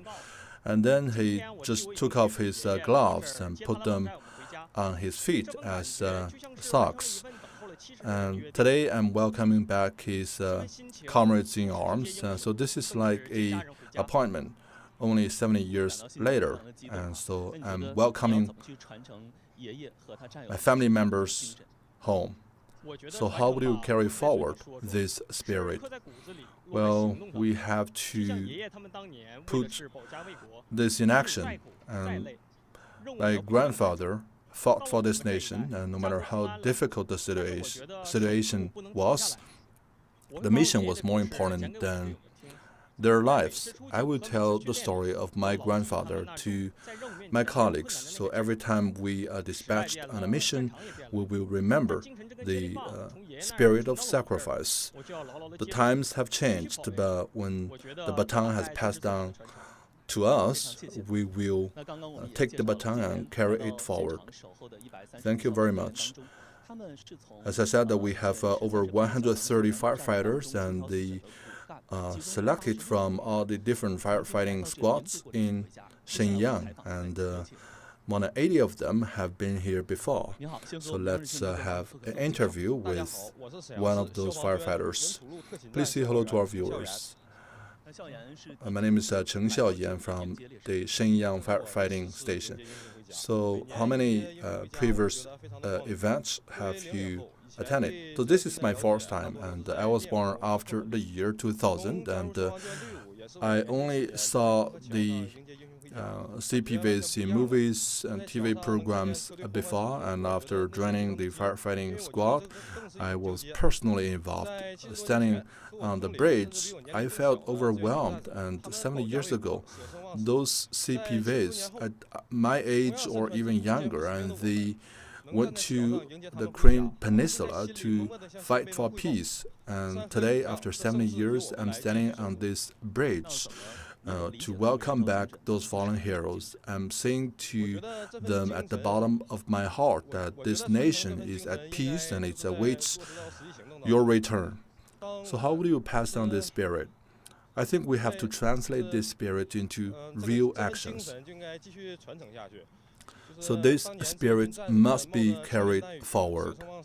The CPVs, they defied the bullets and hardships. And so when we hear the siren sounded, we have to rush to the front line. And I want to tell our fathers that please rest assured that whenever the mission calls, and we will man the front. Thank you very much. And to our knowledge, when the motorcades of the repatriation comes to the downtown area, and they will be traveling at a speed of 45 kilometers per hour, and they will only spend some 2 minutes on this bridge, but it is this 2 minutes that is guarded by those over 130 firefighters, and later the motorcades will be driven by the Shenyang firefighting squad, and the formation has been optimized this year, and the aeroport is made of 32 motorbikes from Shenyang Taoxian International Airport to the cemetery, and it's only 25.7 kilometers, but we would have 47 minutes on the way, and the Shenyang Traffic Police conducted collective trainings a couple of weeks ago, and they rehearsed the formation and the driving of the motorbikes, and it's altogether 70 motorbikes, and they will be escorting in formation to welcome back those fallen heroes. Well, escorting those martyrs, they will drive through the streets decorated by over 3,500 national flags. History will remember the blood that they shed for this country, and the great war spirit from the war to resist U.S. aggression and aid Korea will live on with us forever. And those are the most respected persons, and they will come back home as we await them. Good morning, viewers, and I'm with CMG. I'm right now at the Shenyang People's Plaza, and this is the downtown area of Shenyang. And to the west of the plaza, you can see that we have a very wide street, and that is the Qingyan North Street. In a few minutes, when the motorcade for the repatriation of the 13th batch of fallen heroes from the Korean Peninsula will come here, and we are a couple of minutes away from that moment, and at 8 o'clock this morning there was a special flag raise ceremony, and you can see a footage of that ceremony, which was participated by students, entrepreneurs, and people of different social walks. And we also had representatives from the youth leagues. Altogether, 800 people attended this flag hoisting ceremony. When the national anthem was played, the national flag was hoisted, and everybody stood in a solemn stance, and hundreds of primary school students, they recited the very famous essay, "Who is the most respectable people among us?" And we also conducted some interactions with the students, and they believe that this is a great opportunity of training and learning. When the motorcades pass by this area, and people will gather and they will witness this moment, and we have altogether 51 points of welcome, and this is one of the key points. It's still early, but you can see that people are already arriving at this site, and at around noon, we believe we can expect over 1,000 spectators. And I have identified a familiar face, who is the sister of a martyr, Lang De-fu, and let's say hello to her. And this is the 6th time she's participating in this ceremony, and we interviewed you in the past, and so how do you feel today welcoming the comrades in arms of your brother? Well, I feel overwhelmed and I feel proud, because when I first came for this event, I was anticipating that moment, and sometimes I was disappointed that my brother was not on the list. But now I already feel relieved, although my brother was not on the list. His comrades in arms are welcomed back. And in 1958, her brother was lost contact in the war, and so while her parents were alive, and their biggest wish was to learn the whereabouts of her brother. And although to this day we still don't have any information about her brother, but hope was not lost. So on this special day, what would you like to say to those 12 fallen heroes coming back home today? Well, I want to tell them that although you are buried overseas, but today finally you are coming back home to our motherland. So your motherland and the great Chinese people have never forgotten you. Your blood did not shed in vain. Because of your sacrifice, we're living in peace and prosperity. I want to pay tribute and thanks to my motherland and the people. And thank you for the sacrifice your family has made for this.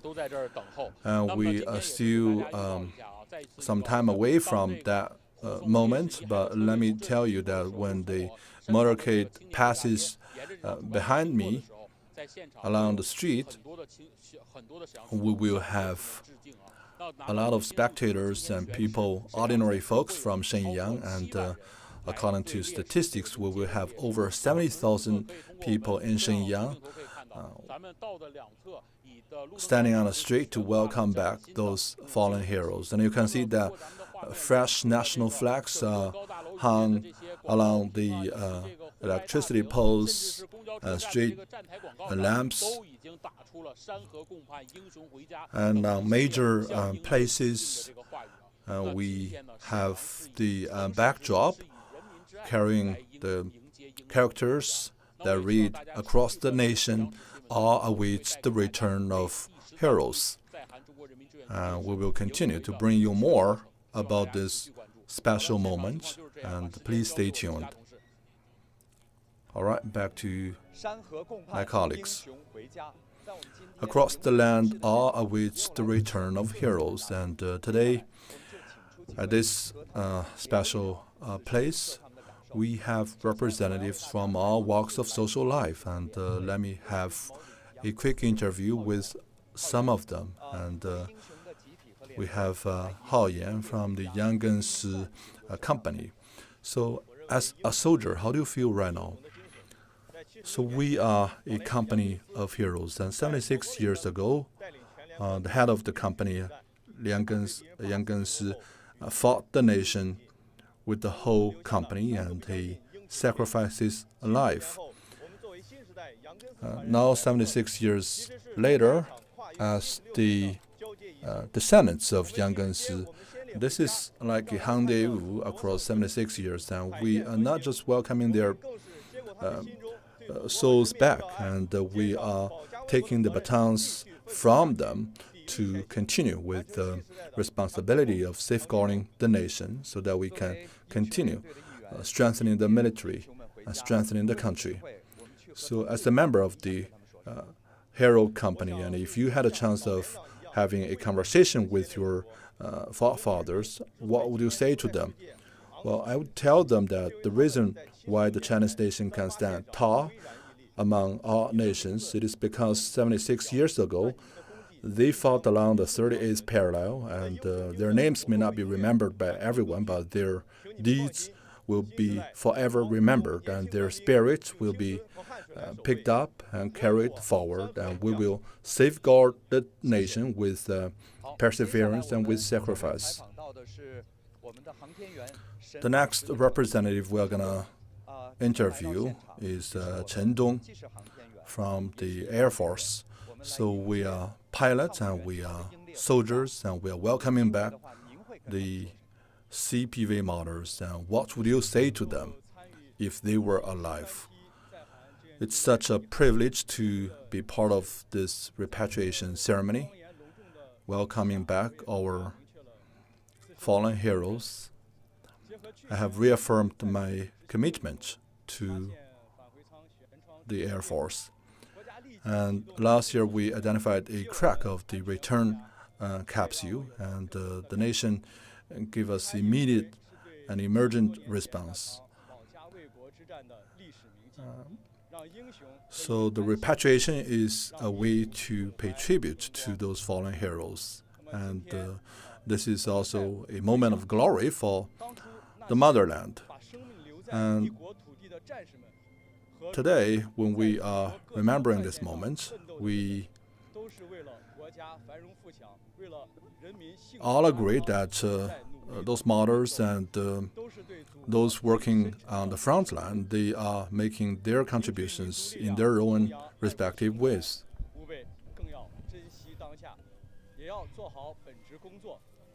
And we have to honor the heroes and also do a good job at our own position.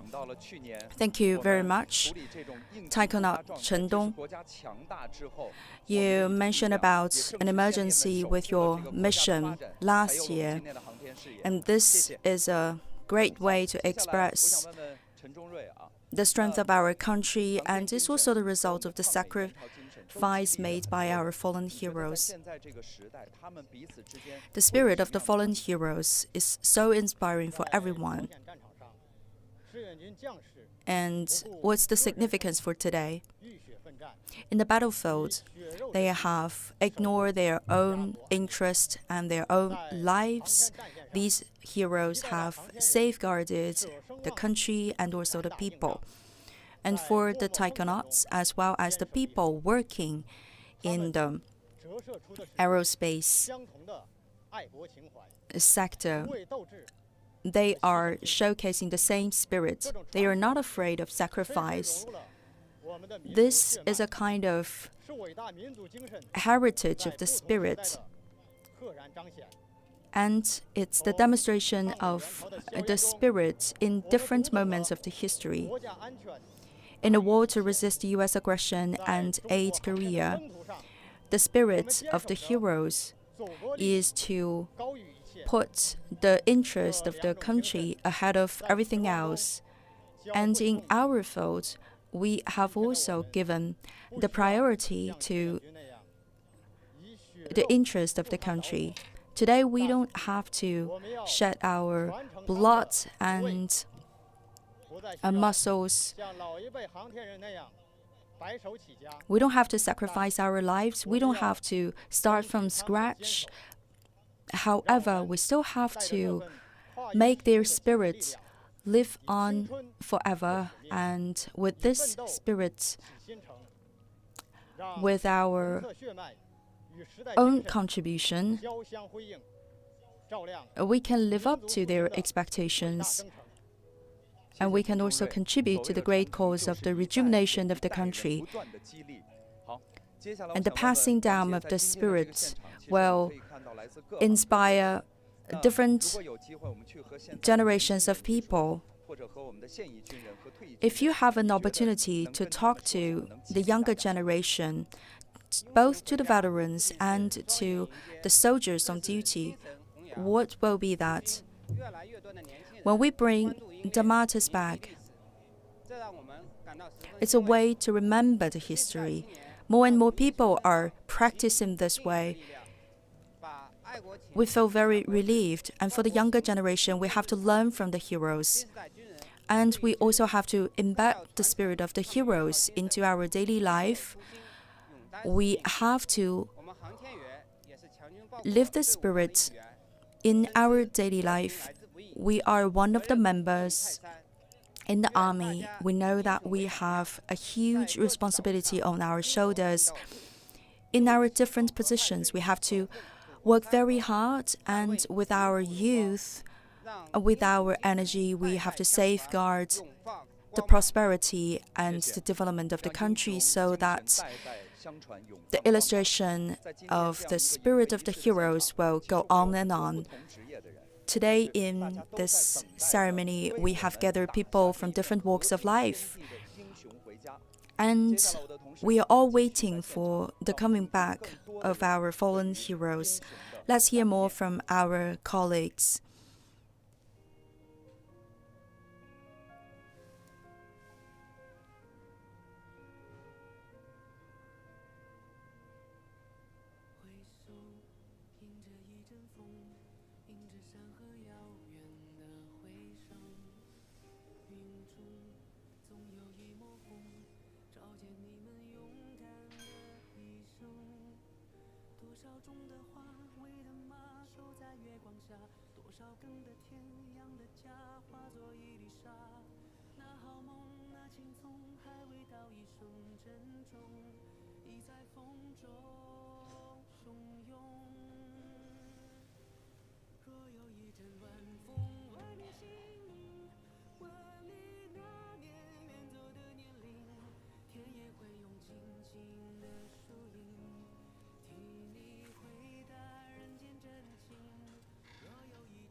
Welcome back. You're now watching our special program for the 13th batch of Chinese martyrs remains coming back to the country. We have deployed the Chinese Air Force Y-20B transport aircraft to repatriate the 13th batch of CPV martyrs. Very soon, we're about to welcome the CPV martyrs in the international airport of Taoxian of Shenyang city. The Y-20B has already re-entered the Chinese airspace. We have deployed also 4 G-20 fighter jets to escort the Y-20B.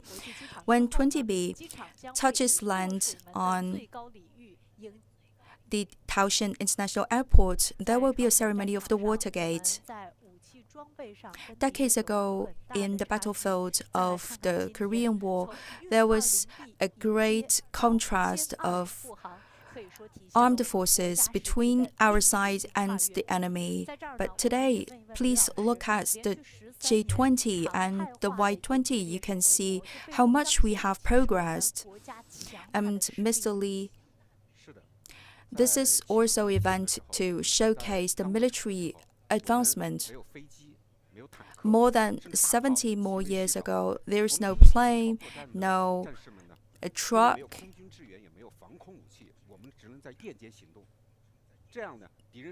There's even no powder in great number. There's a short supply problem. We have decided to strike the enemies only in nighttime. And today, the Y-20B, developed by China, is self-developed. It can carry out the flight missions in different scenarios, for example, during nighttime, and it can fly across the plateau areas and also in different weather conditions. Currently, according to the director, everyone's getting ready on the tarmac. So let's hear from the journalist on the site.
This morning, the 13th batch of CPV martyrs will be returned to the motherland.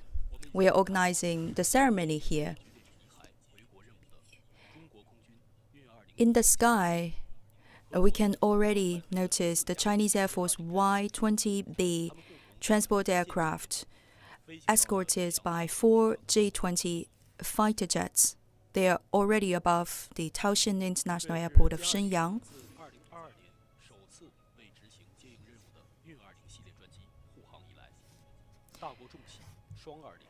Since 2022, it's the first time for the J-20 to escort the Y-20B, and it's the 5th time that we have the double 20 jets to carry out the mission.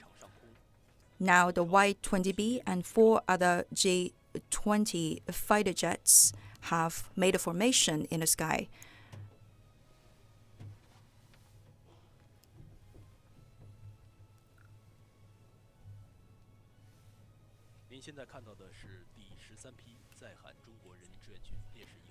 Now you're watching the 13th batch of Chinese martyrs remains coming back to the motherland. Now we are noticing the Y-20B transport aircraft accompanied by 4 other J-20 fighter jets. Now the formation of 5 planes are flying above the Shenyang Taoyuan International Airport. All the representatives are watching the formation.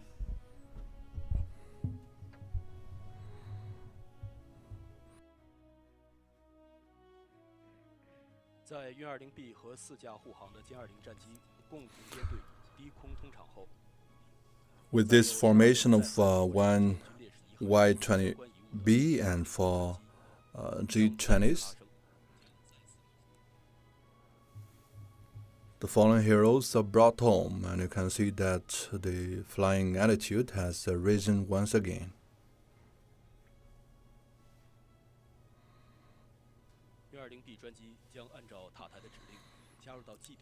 Y-20B will follow the signals of the control tower and will approach the airport. It's sunny in Shenyang, and it's 15 degrees with the wind, a breeze from the north, and we are welcoming back the fallen heroes with this spring breeze. And now Y-20B is approaching the airport for landing. After lowering the altitude, it will target the runway, and it will touch ground of Taoyuan International Airport of Shenyang.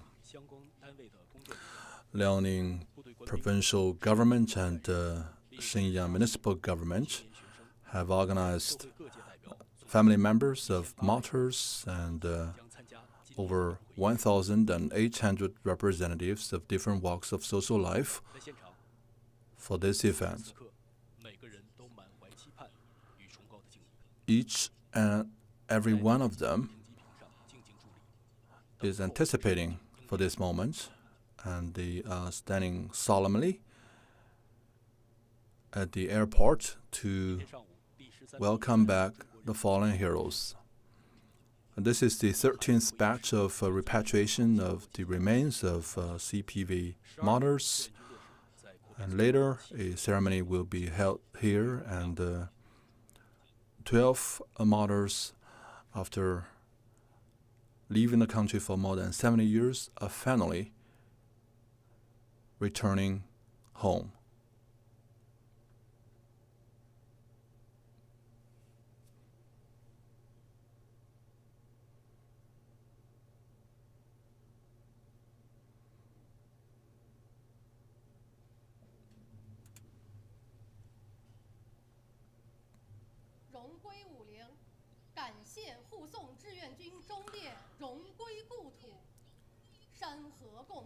Across the nation awaits the return of heroes.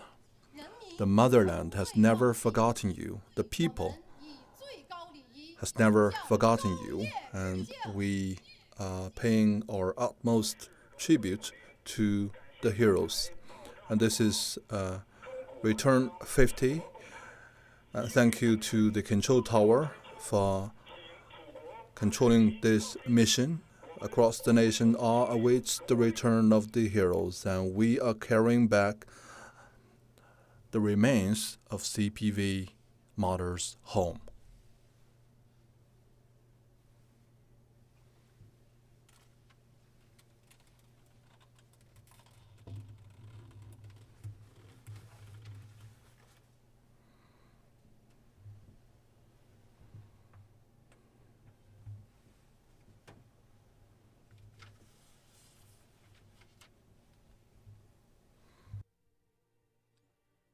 This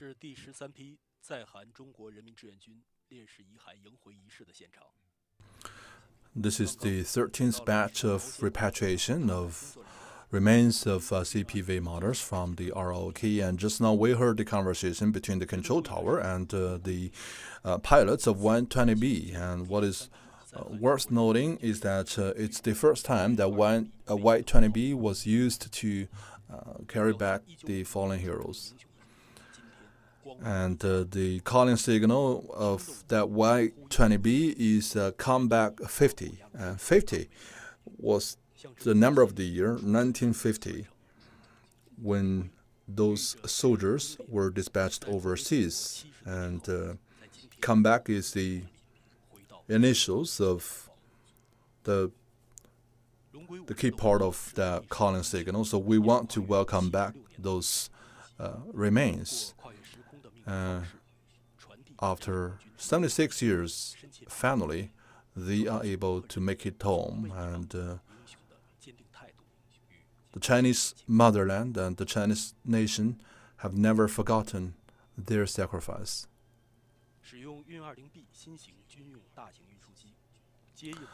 Y-20B is the new generation of large military transportation aircraft, and it is used to carry those remains back. And this is a demonstration of China's military strength. And this is also the utmost respect that we pay for those soldiers. China today is more powerful, and we have answered the call of the times. Earlier today, the ROK handed over the 13th batch of remains. Altogether, we have 12 martyrs, and their artifacts are repatriated.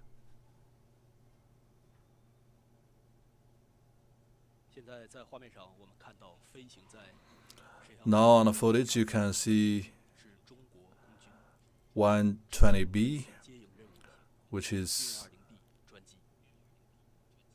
a large military transportation aircraft from the Chinese Air Force undertaking this mission. And right now, this aircraft is lowering its altitude, and it's pointing to the runway, and soon it will touch ground from southeast, flying northwest.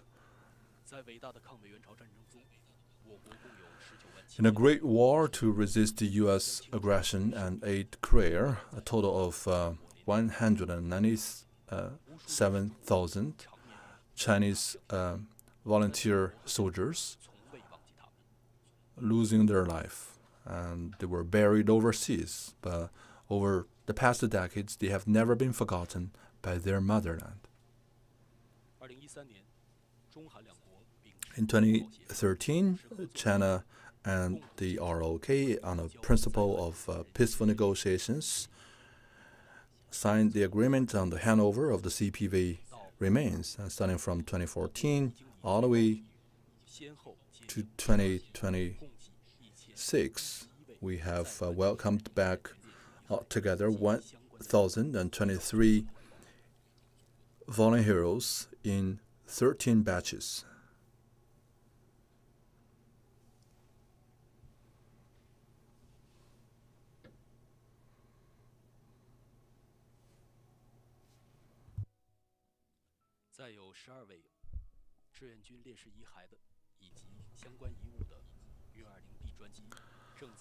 The 12 CPV martyrs are finally coming back home on this Y-20B. Soon it will land on the runway of Taoxian International Airport at Shenyang.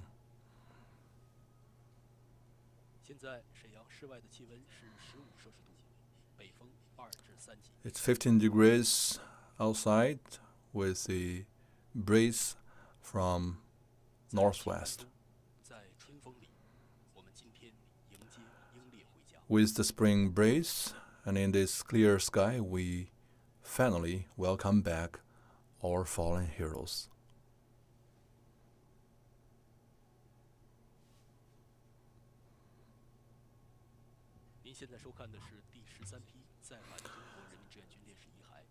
You are watching the repatriation of the 13th batch of CPV martyrs from ROK.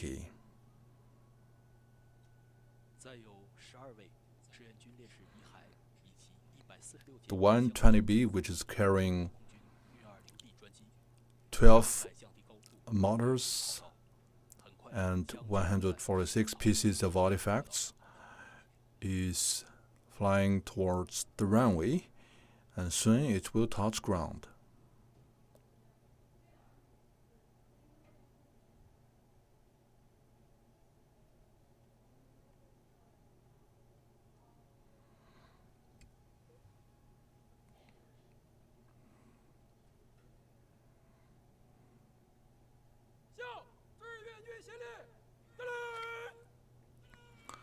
Salute to the fallen service members.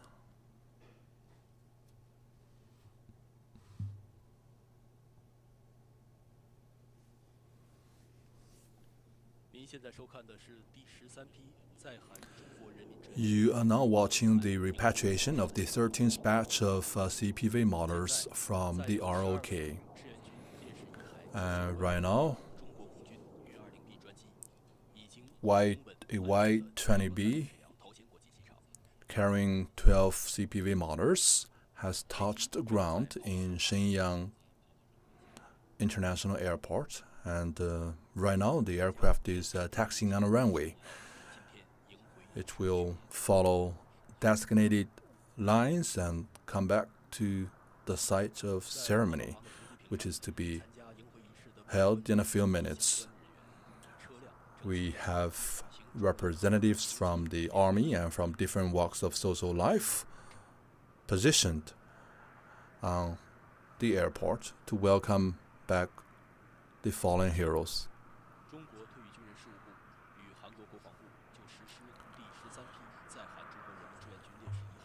The Chinese Ministry of Veteran Affairs and the Department of Defense of ROK reached an agreement on the handover of the CPV remains.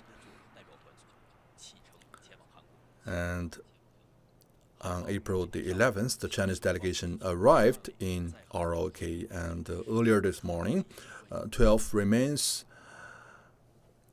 of CPV martyrs were handed over back to the Chinese delegation.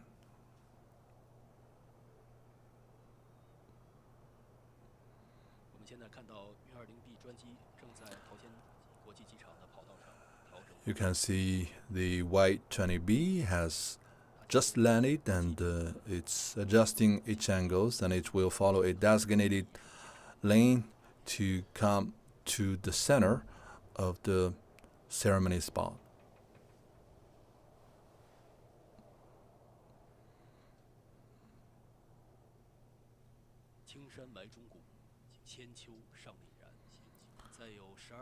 The bones of those who sacrificed their lives will eventually be buried in their homeland, and the Y-20B carrying the remains of 12 CPV martyrs have just landed has just landed in Shenyang International Airport, and a little over 2 days ago, this aircraft took off from China and arrived in the Republic of Korea for this mission of repatriation of the fallen heroes. And this is the first time Y-20B from the Chinese Air Force has undertaken such mission.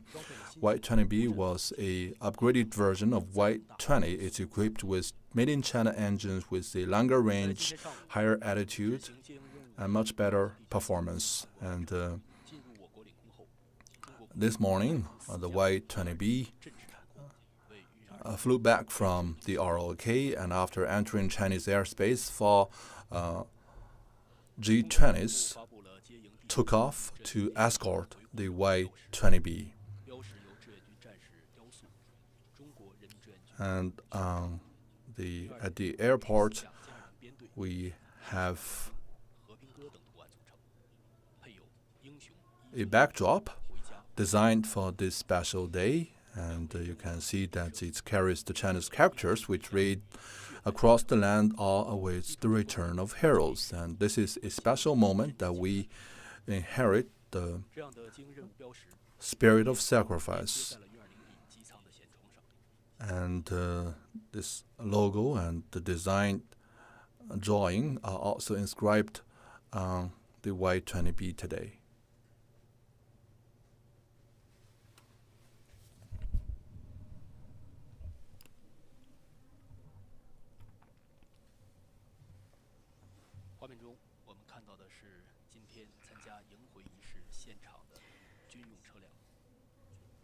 Now you can see the military trucks participating in the ceremony on the facade. You can see the banners to honor the fallen heroes.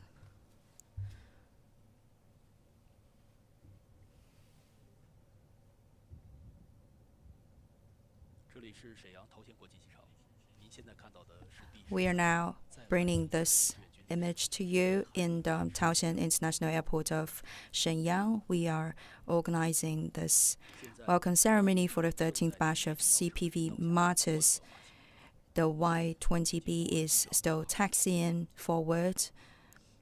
It's passing the terminals of the airport. Y-20B has re-entered the Chinese airspace by 18 past 10 and has been since then escorted by 4 G-20s. And by 25 past 11 o'clock this morning, the 5 jets have landed in the Shenyang International Airport.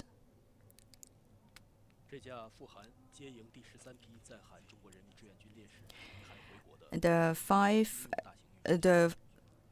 Y-20B large transport aircraft comes from the middle military area.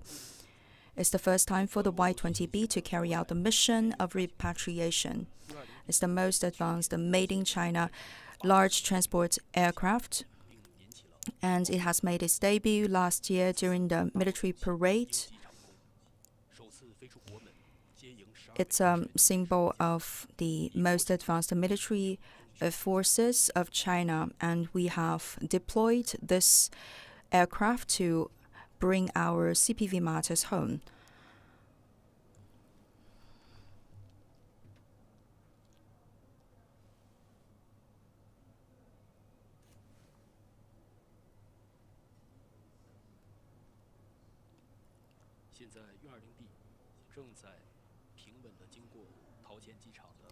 Now the Y-20B is passing by steadily the terminals of the Taoxian Airport.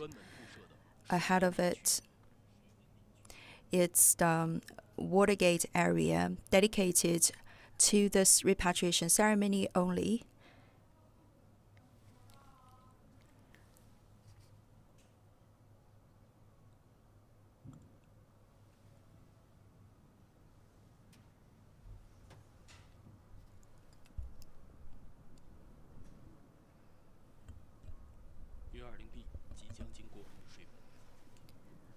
Y-20B is approaching the Watergate. In the meantime, in the sky above the airport, the 4 G-20 fighter jets, they are hovering above the airport to pay tribute to the Y-20B. Now it's the Watergate. We can see the arch of the water forming in mid-air and 4 G-20 fighter jets. Watergate is the highest level of honor reserved in the Air Force sector. It's the highest level of respect we can show to the CPV martyrs coming back to the motherland. Once again, we have noticed the 4 G-20 fighter jets hovering above the sky, above the international airport of Shenyang. And the calling signs is Hongying. It means the spirit passing down from generation to generation.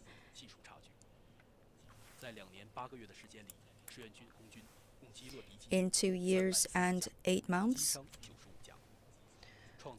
we have noticed the developments in a very high speed in the Air Force of China. The spirit of the predecessors has been passed down, and this calling sign of Hongying signifies the spreading of the spirits and also the safeguarding for the heroes. What you're watching is the welcoming ceremony for the 13th batch of CPV martyrs. Now, the aircraft carrying the CPV martyrs' remains has passed by the Watergate, and with the guide of local personnel, the Y-20B has arrived at the designated spot. Very soon, it will reach the ceremony site. In 2014, we have kicked off the first repatriation mission. For 6 years later, we have mobilized the Y-20 to escort the CPV martyrs. This year, for the first time, we have deployed the Y-20B, is to showcase the strength of our nation and also to pay tribute to our fallen heroes.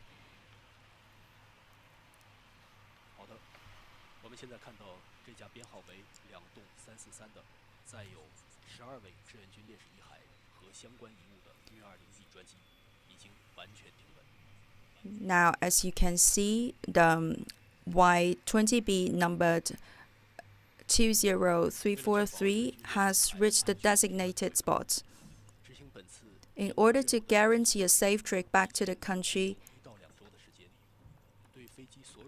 the crew in charge of the mission has spent about 2 weeks to check every corner of the aircraft. They have checked the telecommunication system, the power supply system, as well as the other important parts. As now you can see on the around the tail of the Y-20B, the door has opened.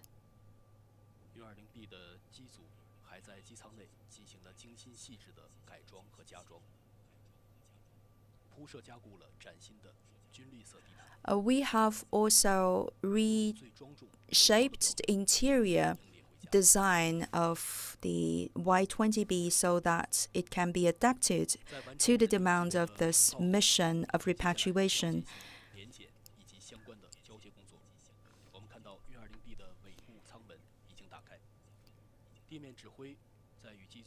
The door is open now.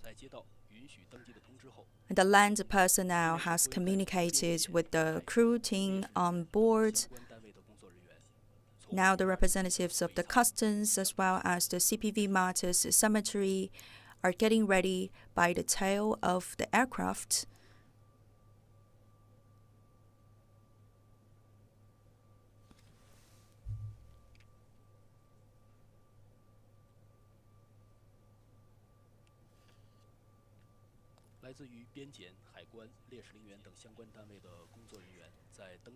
Representatives of the border checks, customs, and martyrs cemetery would complete the following up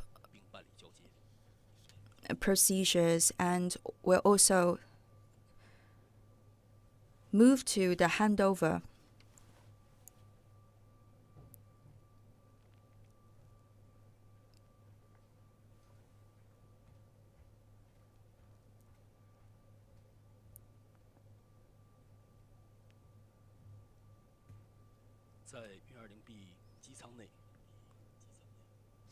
Inside the cabin of the Y-20B, there are shelves installed for the CPV martyrs' remains, and there are also locks especially designed, and also there are other measures taken for the consideration of anti-shock. For every detail inside the cabin, everything has been carefully considered so that we can show the highest level of respect to the fallen heroes. Now the permission of getting on board for the land forces has been emitted. They will be communicating with the crew team as well as the Chinese delegation that has just traveled to ROK. They will also calculate the exact number of the remains and their belongings. We have invited the veterans here. Again, in springtime, these veterans will welcome back their old-day comrades.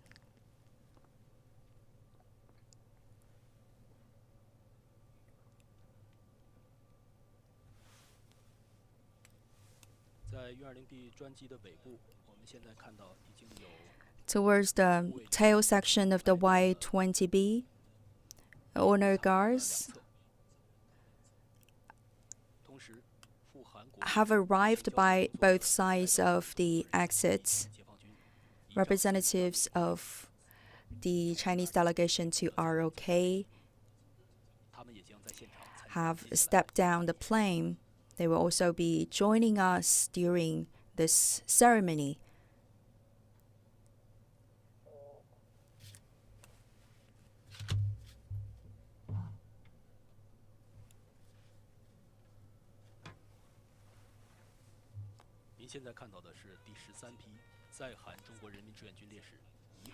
What you're watching is the welcoming ceremony for the 13th batch of CPV martyrs' remains.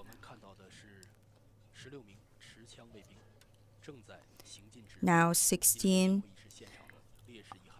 armed soldiers are moving towards the arrangement desks. Among them, some have joined all the 13 repatriation missions, and over the past 13 years, standards remain unchanged. We always use the highest level of ceremonies to welcome these fallen heroes back to the country.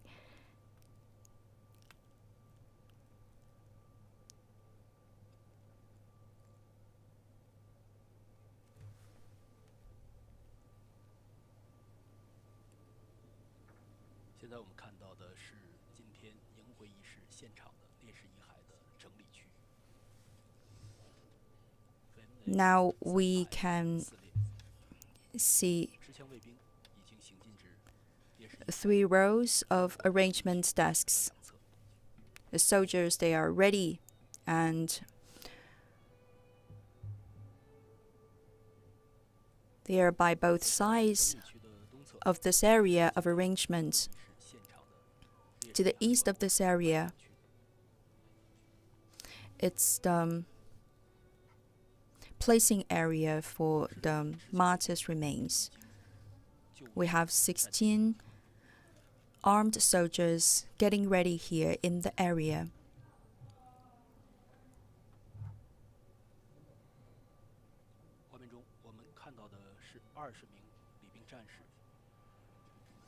Now, 20 honor guards,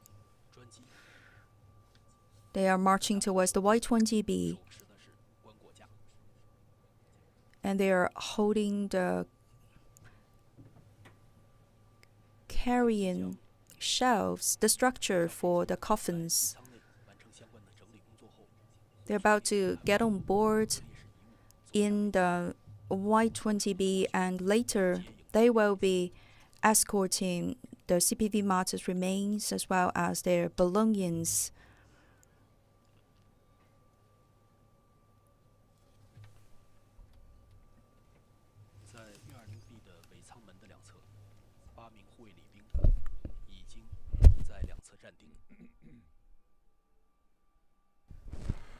On both sides of the tailgate of the Y-20B, 8 honor guards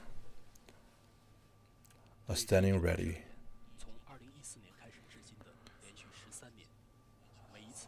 For the CPV martyrs over the past 13 years, every time they return to China, it's a solemn moment, and they eventually buried home, although they were scattered overseas for the past decades.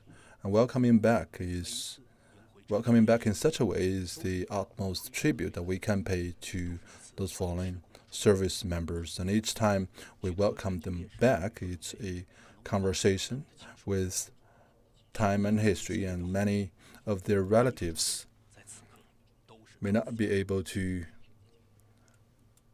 identify them.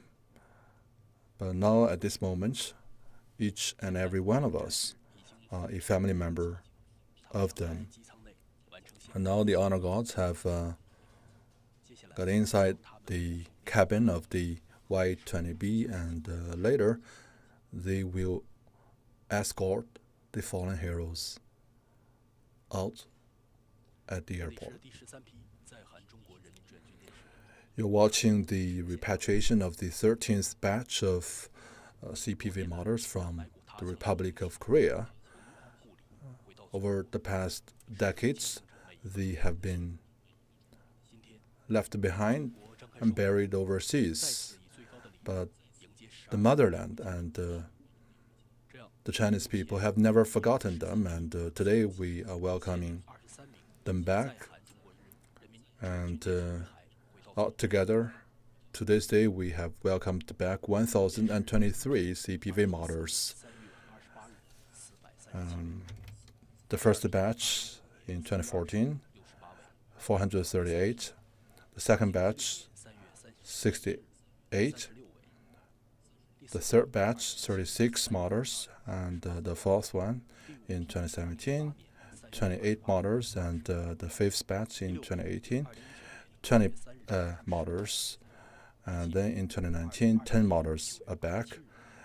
In 2020, 117 martyrs were repatriated. And then in 21, 109 martyrs were repatriated. And then in 22, 98.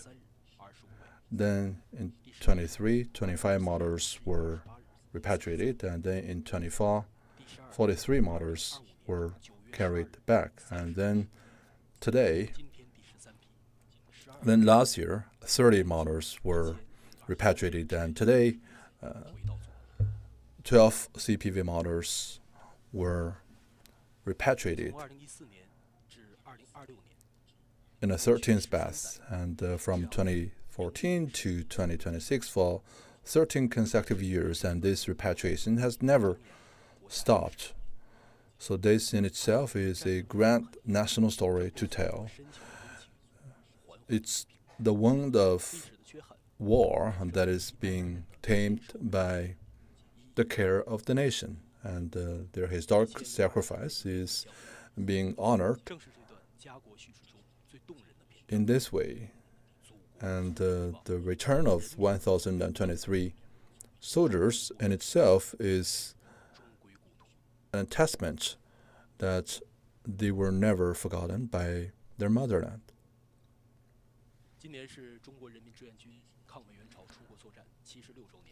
This year marks the 76th anniversary of the war to resist U.S. aggression and aid Korea. In 1950, tens of thousands of CPVs left their home and entered the Korean Peninsula. They remained loyal to their mission, and they sacrificed their lives for their nation and for the dignity of their motherland. Among them, we had Yang Gen-su, who carried the bomb to the enemy, and we also have Wang Jiguang, who stuffed the machine gun with his body. And we also have Qiu Shaoyun, who remained still even while burned by fire. And we have the finest of Chinese soldiers among them.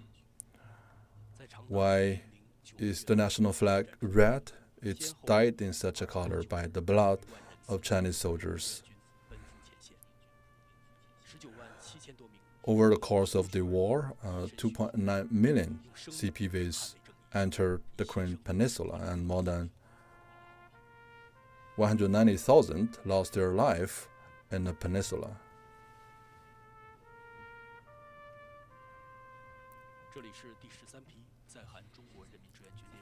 You're watching the repatriation of the 13th batch of CPV martyrs from the ROK.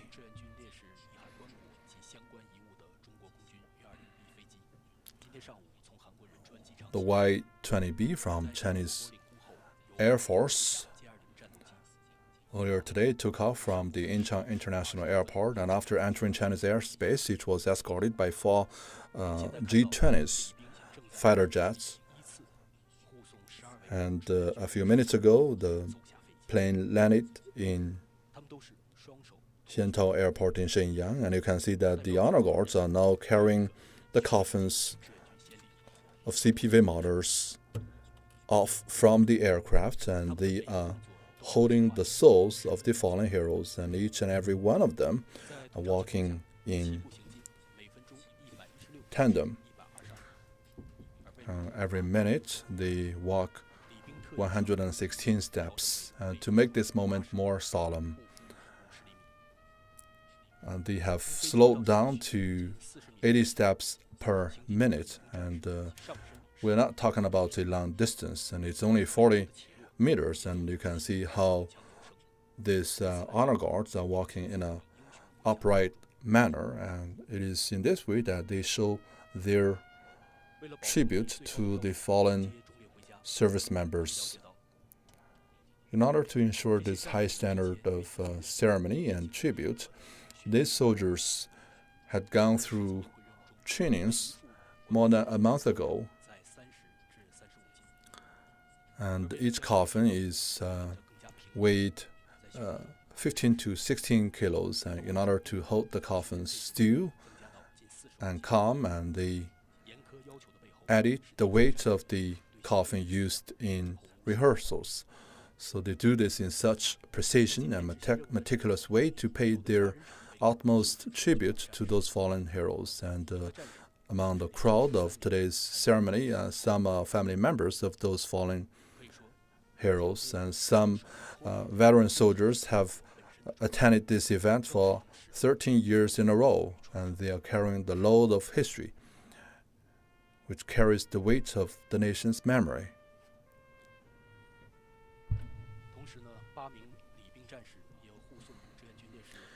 8 honor guards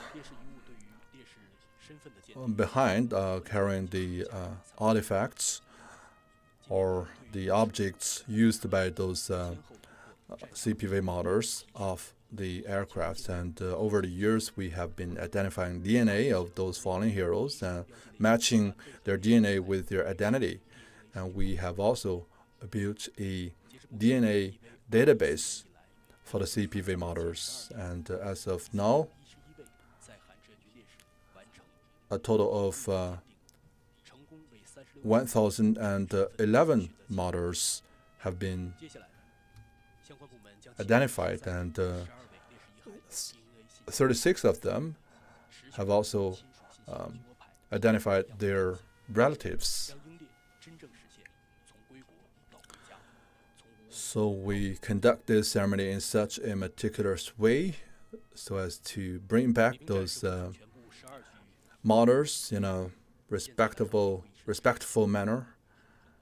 And now you can see that the coffins are placed on a table, and each coffin is covered by a red national flag. And at this moment, every Chinese will understand it so well that the color of the national flag is red because it's the color of the blood of the martyrs, their comrades, as agreed and authorized by the CPC Central Committee and the State Council of China.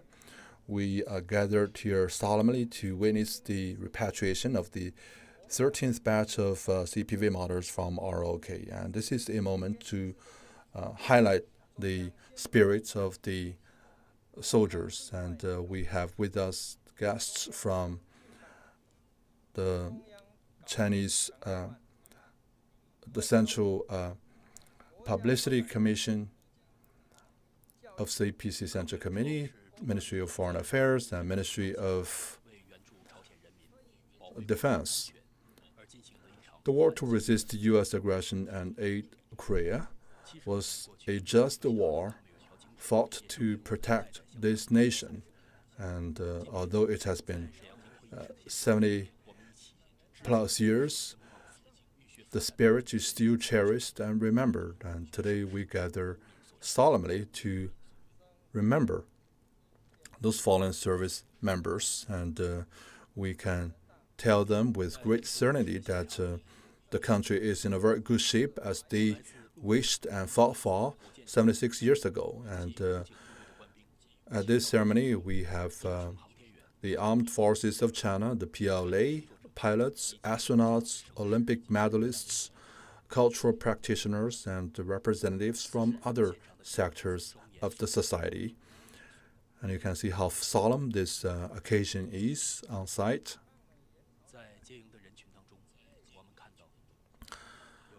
In that crowd, we can see some are carrying old photos of those fallen heroes. After being deported by the nation for 76 years, they are welcomed back with the presence of veterans who fought the war in the Korean Peninsula. And this is the Handover across time and space after 76 years. At the repatriation ceremony, we have representatives from Hong Kong SAR, Macau SAR, and from Taiwan.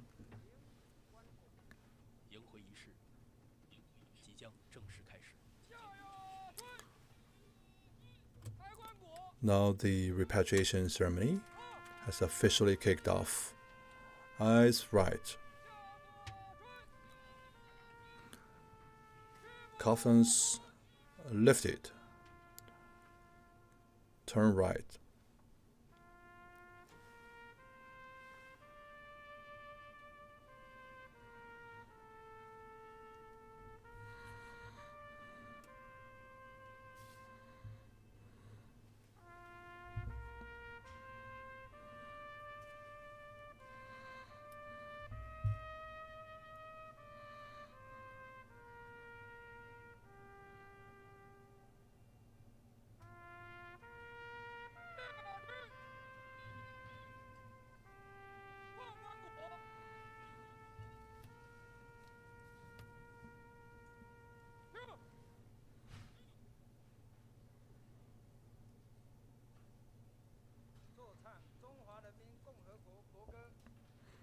And now the national anthem of the People's Republic of China.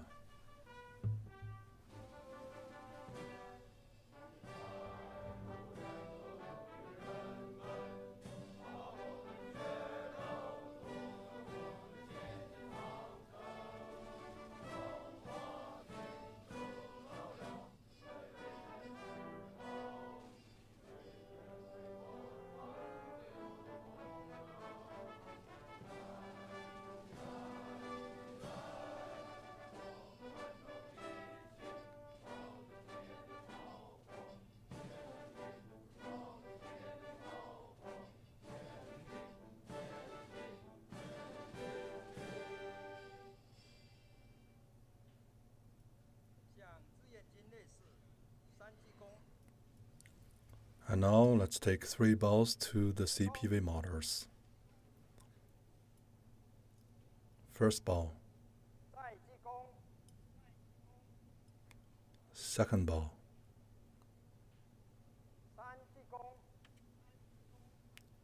And the third bow.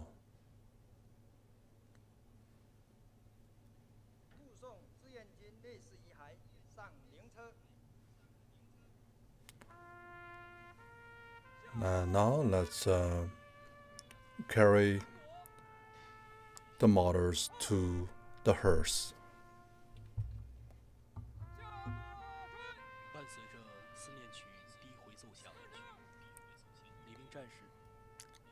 Against this solemn music, the honor guards have once again lifted the coffins of martyrs, and they will be placed on the military hearse. And more than 70 years, the CPVs entered the Korean Peninsula on the military trucks, and now the nation is at peace and the heroes have returned.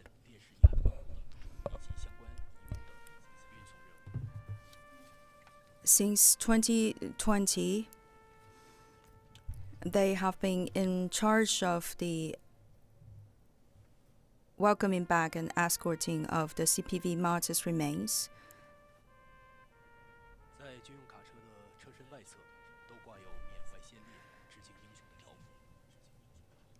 On the exterior facade of the trucks, you can see the banners to show our highest levels of respect to the fallen heroes. We will forever remember this part of the history, and long live our fallen heroes.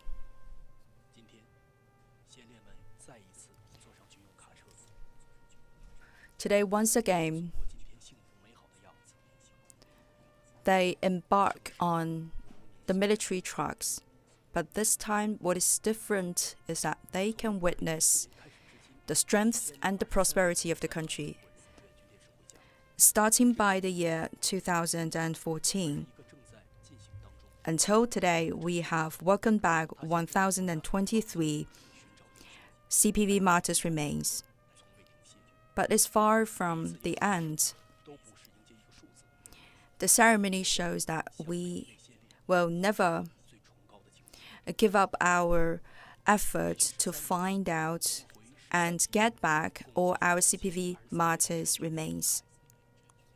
Until now, there are 1,023 martyrs' remains returned to the motherland.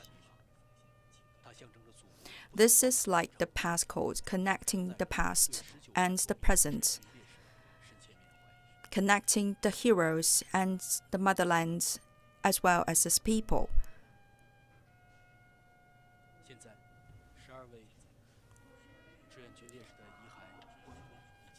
Now, the 12 CPV martyrs' remains and their belongings have been well placed inside the military trucks.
Now we are on site for the welcoming ceremony for the 13th batch of CPV martyrs remains.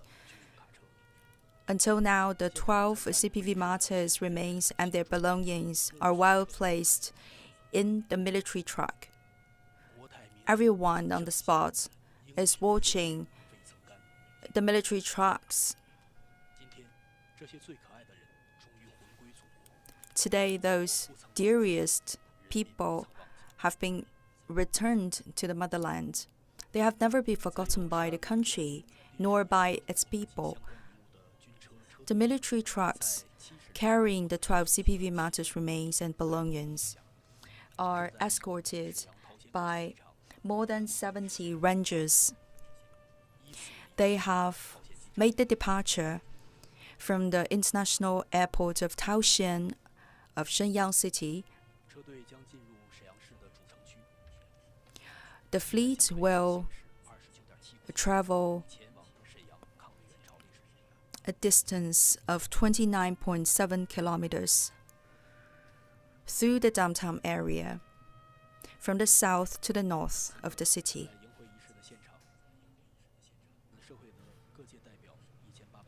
Now on the site, we have gathered more than 1,800 people who are all looking at the departure of this military trucks and the whole fleet. Tomorrow, in the morning in the Shenyang Martyrs Cemetery, we will organize the burial ceremony for those martyrs just returned home.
Now from the live footage you can notice that the fleet escorting the CPV martyrs' remains, they have made the departure and they are moving towards the cemetery.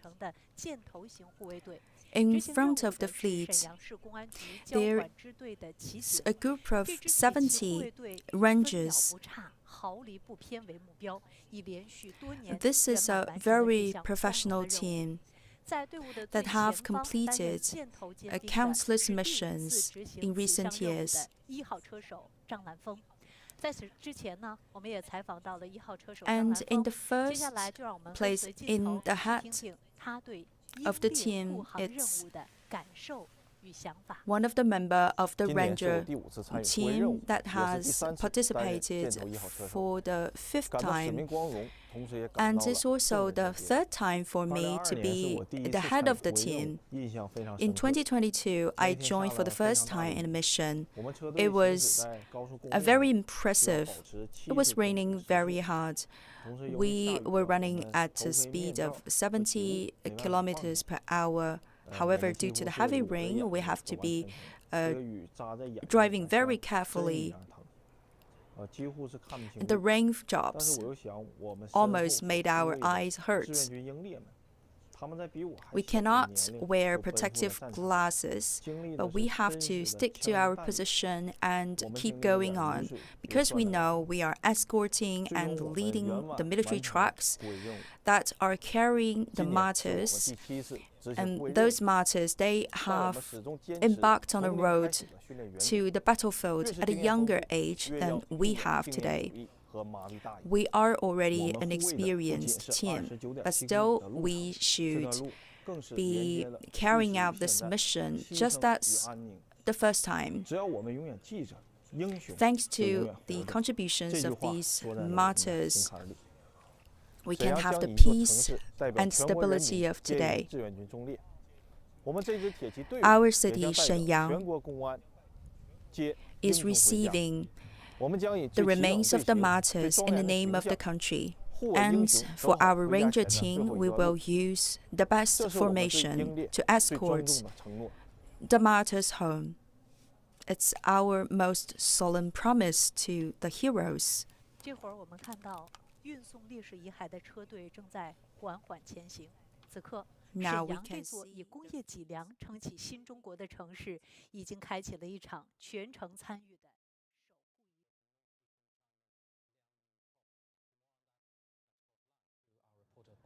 In Shenyang, he's been following this very closely. Guanyang, a solemn moment indeed. Bring us up to date. Hello, Pandeng. Here at the runway of Shenyang Taoxian International Airport, people gathered with profound reverence to welcome home 12 martyrs who sacrificed their lives in the war to resist U.S. aggression and aid Korea. Attendees include martyrs' relatives, officials from the Ministry of Veteran Affairs, Shenzhou 20 astronaut crew, Olympic athletes, and university representatives. Since 2014, China and ROK have cooperated closely to repatriate 12 batches of 1,011 CPV martyrs' remains with the highest honors.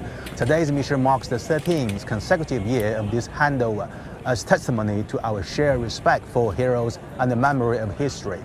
It is worth recalling that during the war to resist U.S. aggression in Korea, hundreds of thousands of CPV soldiers fought bravely along the 38th parallel, a crucial front line that witnessed fierce battles and countless sacrifices. Many of these volunteer soldiers fell on the battlefield near the 38th parallel, leaving their lives in a foreign land. Now, this morning, the Chinese Air Force's Y-20B transport aircraft made its repatriation debut, carried the martyrs' remains and the relics, escorted by J-20 fighter jets. The mission logo, inscribed with Hero 1950 Home 2026, embodies our sincere respect for history and the martyrs. Now, after the Y-20B landed on the runway, a water cannon salute has been given as a solemn tribute.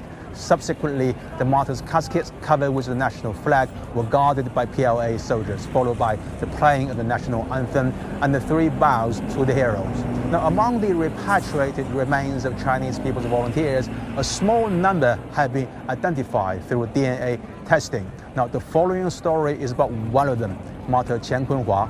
Let's take a listen. This is no ordinary art class.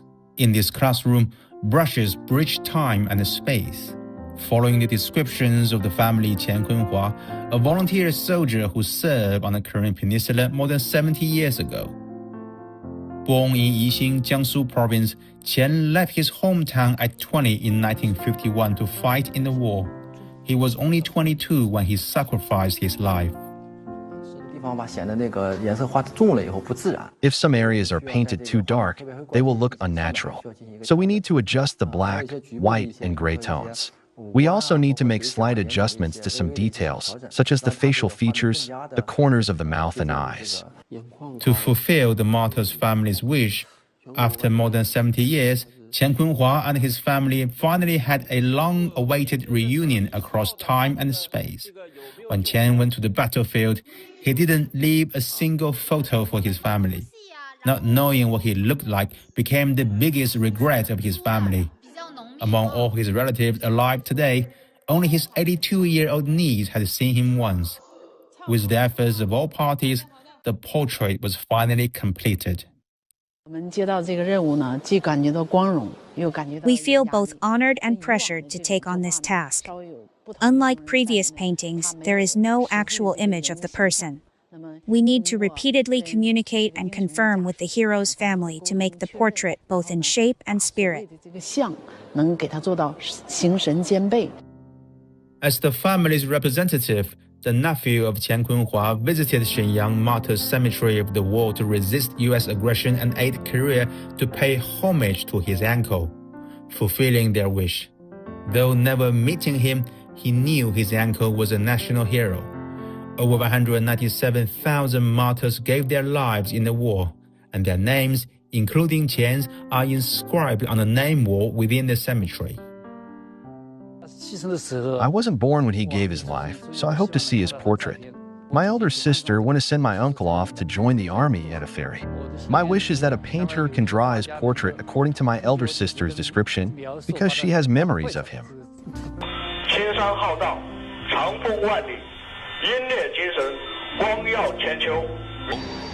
People in China never forgot heroes like Qian Kunhua. Between 2014 and 2025, the remains of 1,011 Chinese People's Volunteers in South Korea have been repatriated in 12 batches with the highest honor and buried in Shenyang's Martyrs Cemetery.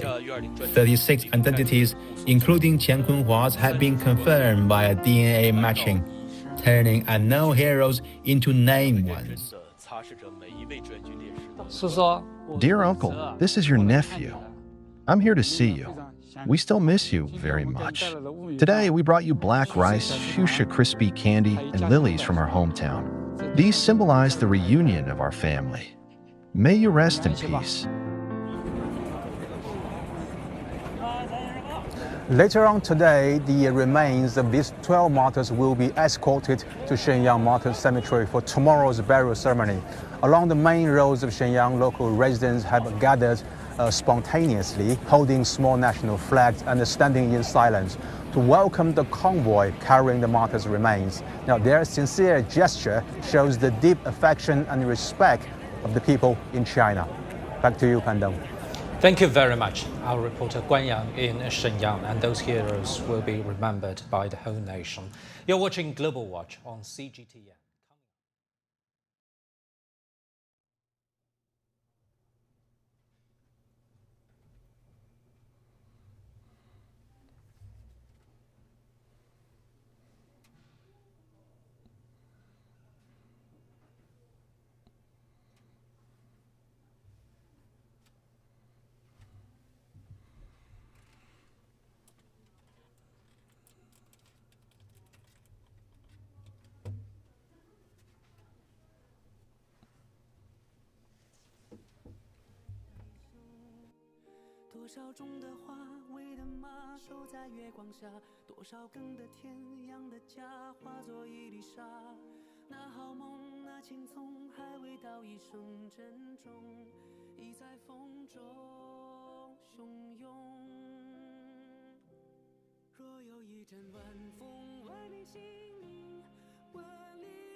唱的歌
回首，迎着一阵风，迎着山河遥远的回声，云中总有一抹红，照见你们勇敢的一生，与我重逢。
你是遥遥的路，深夜到无力的灯。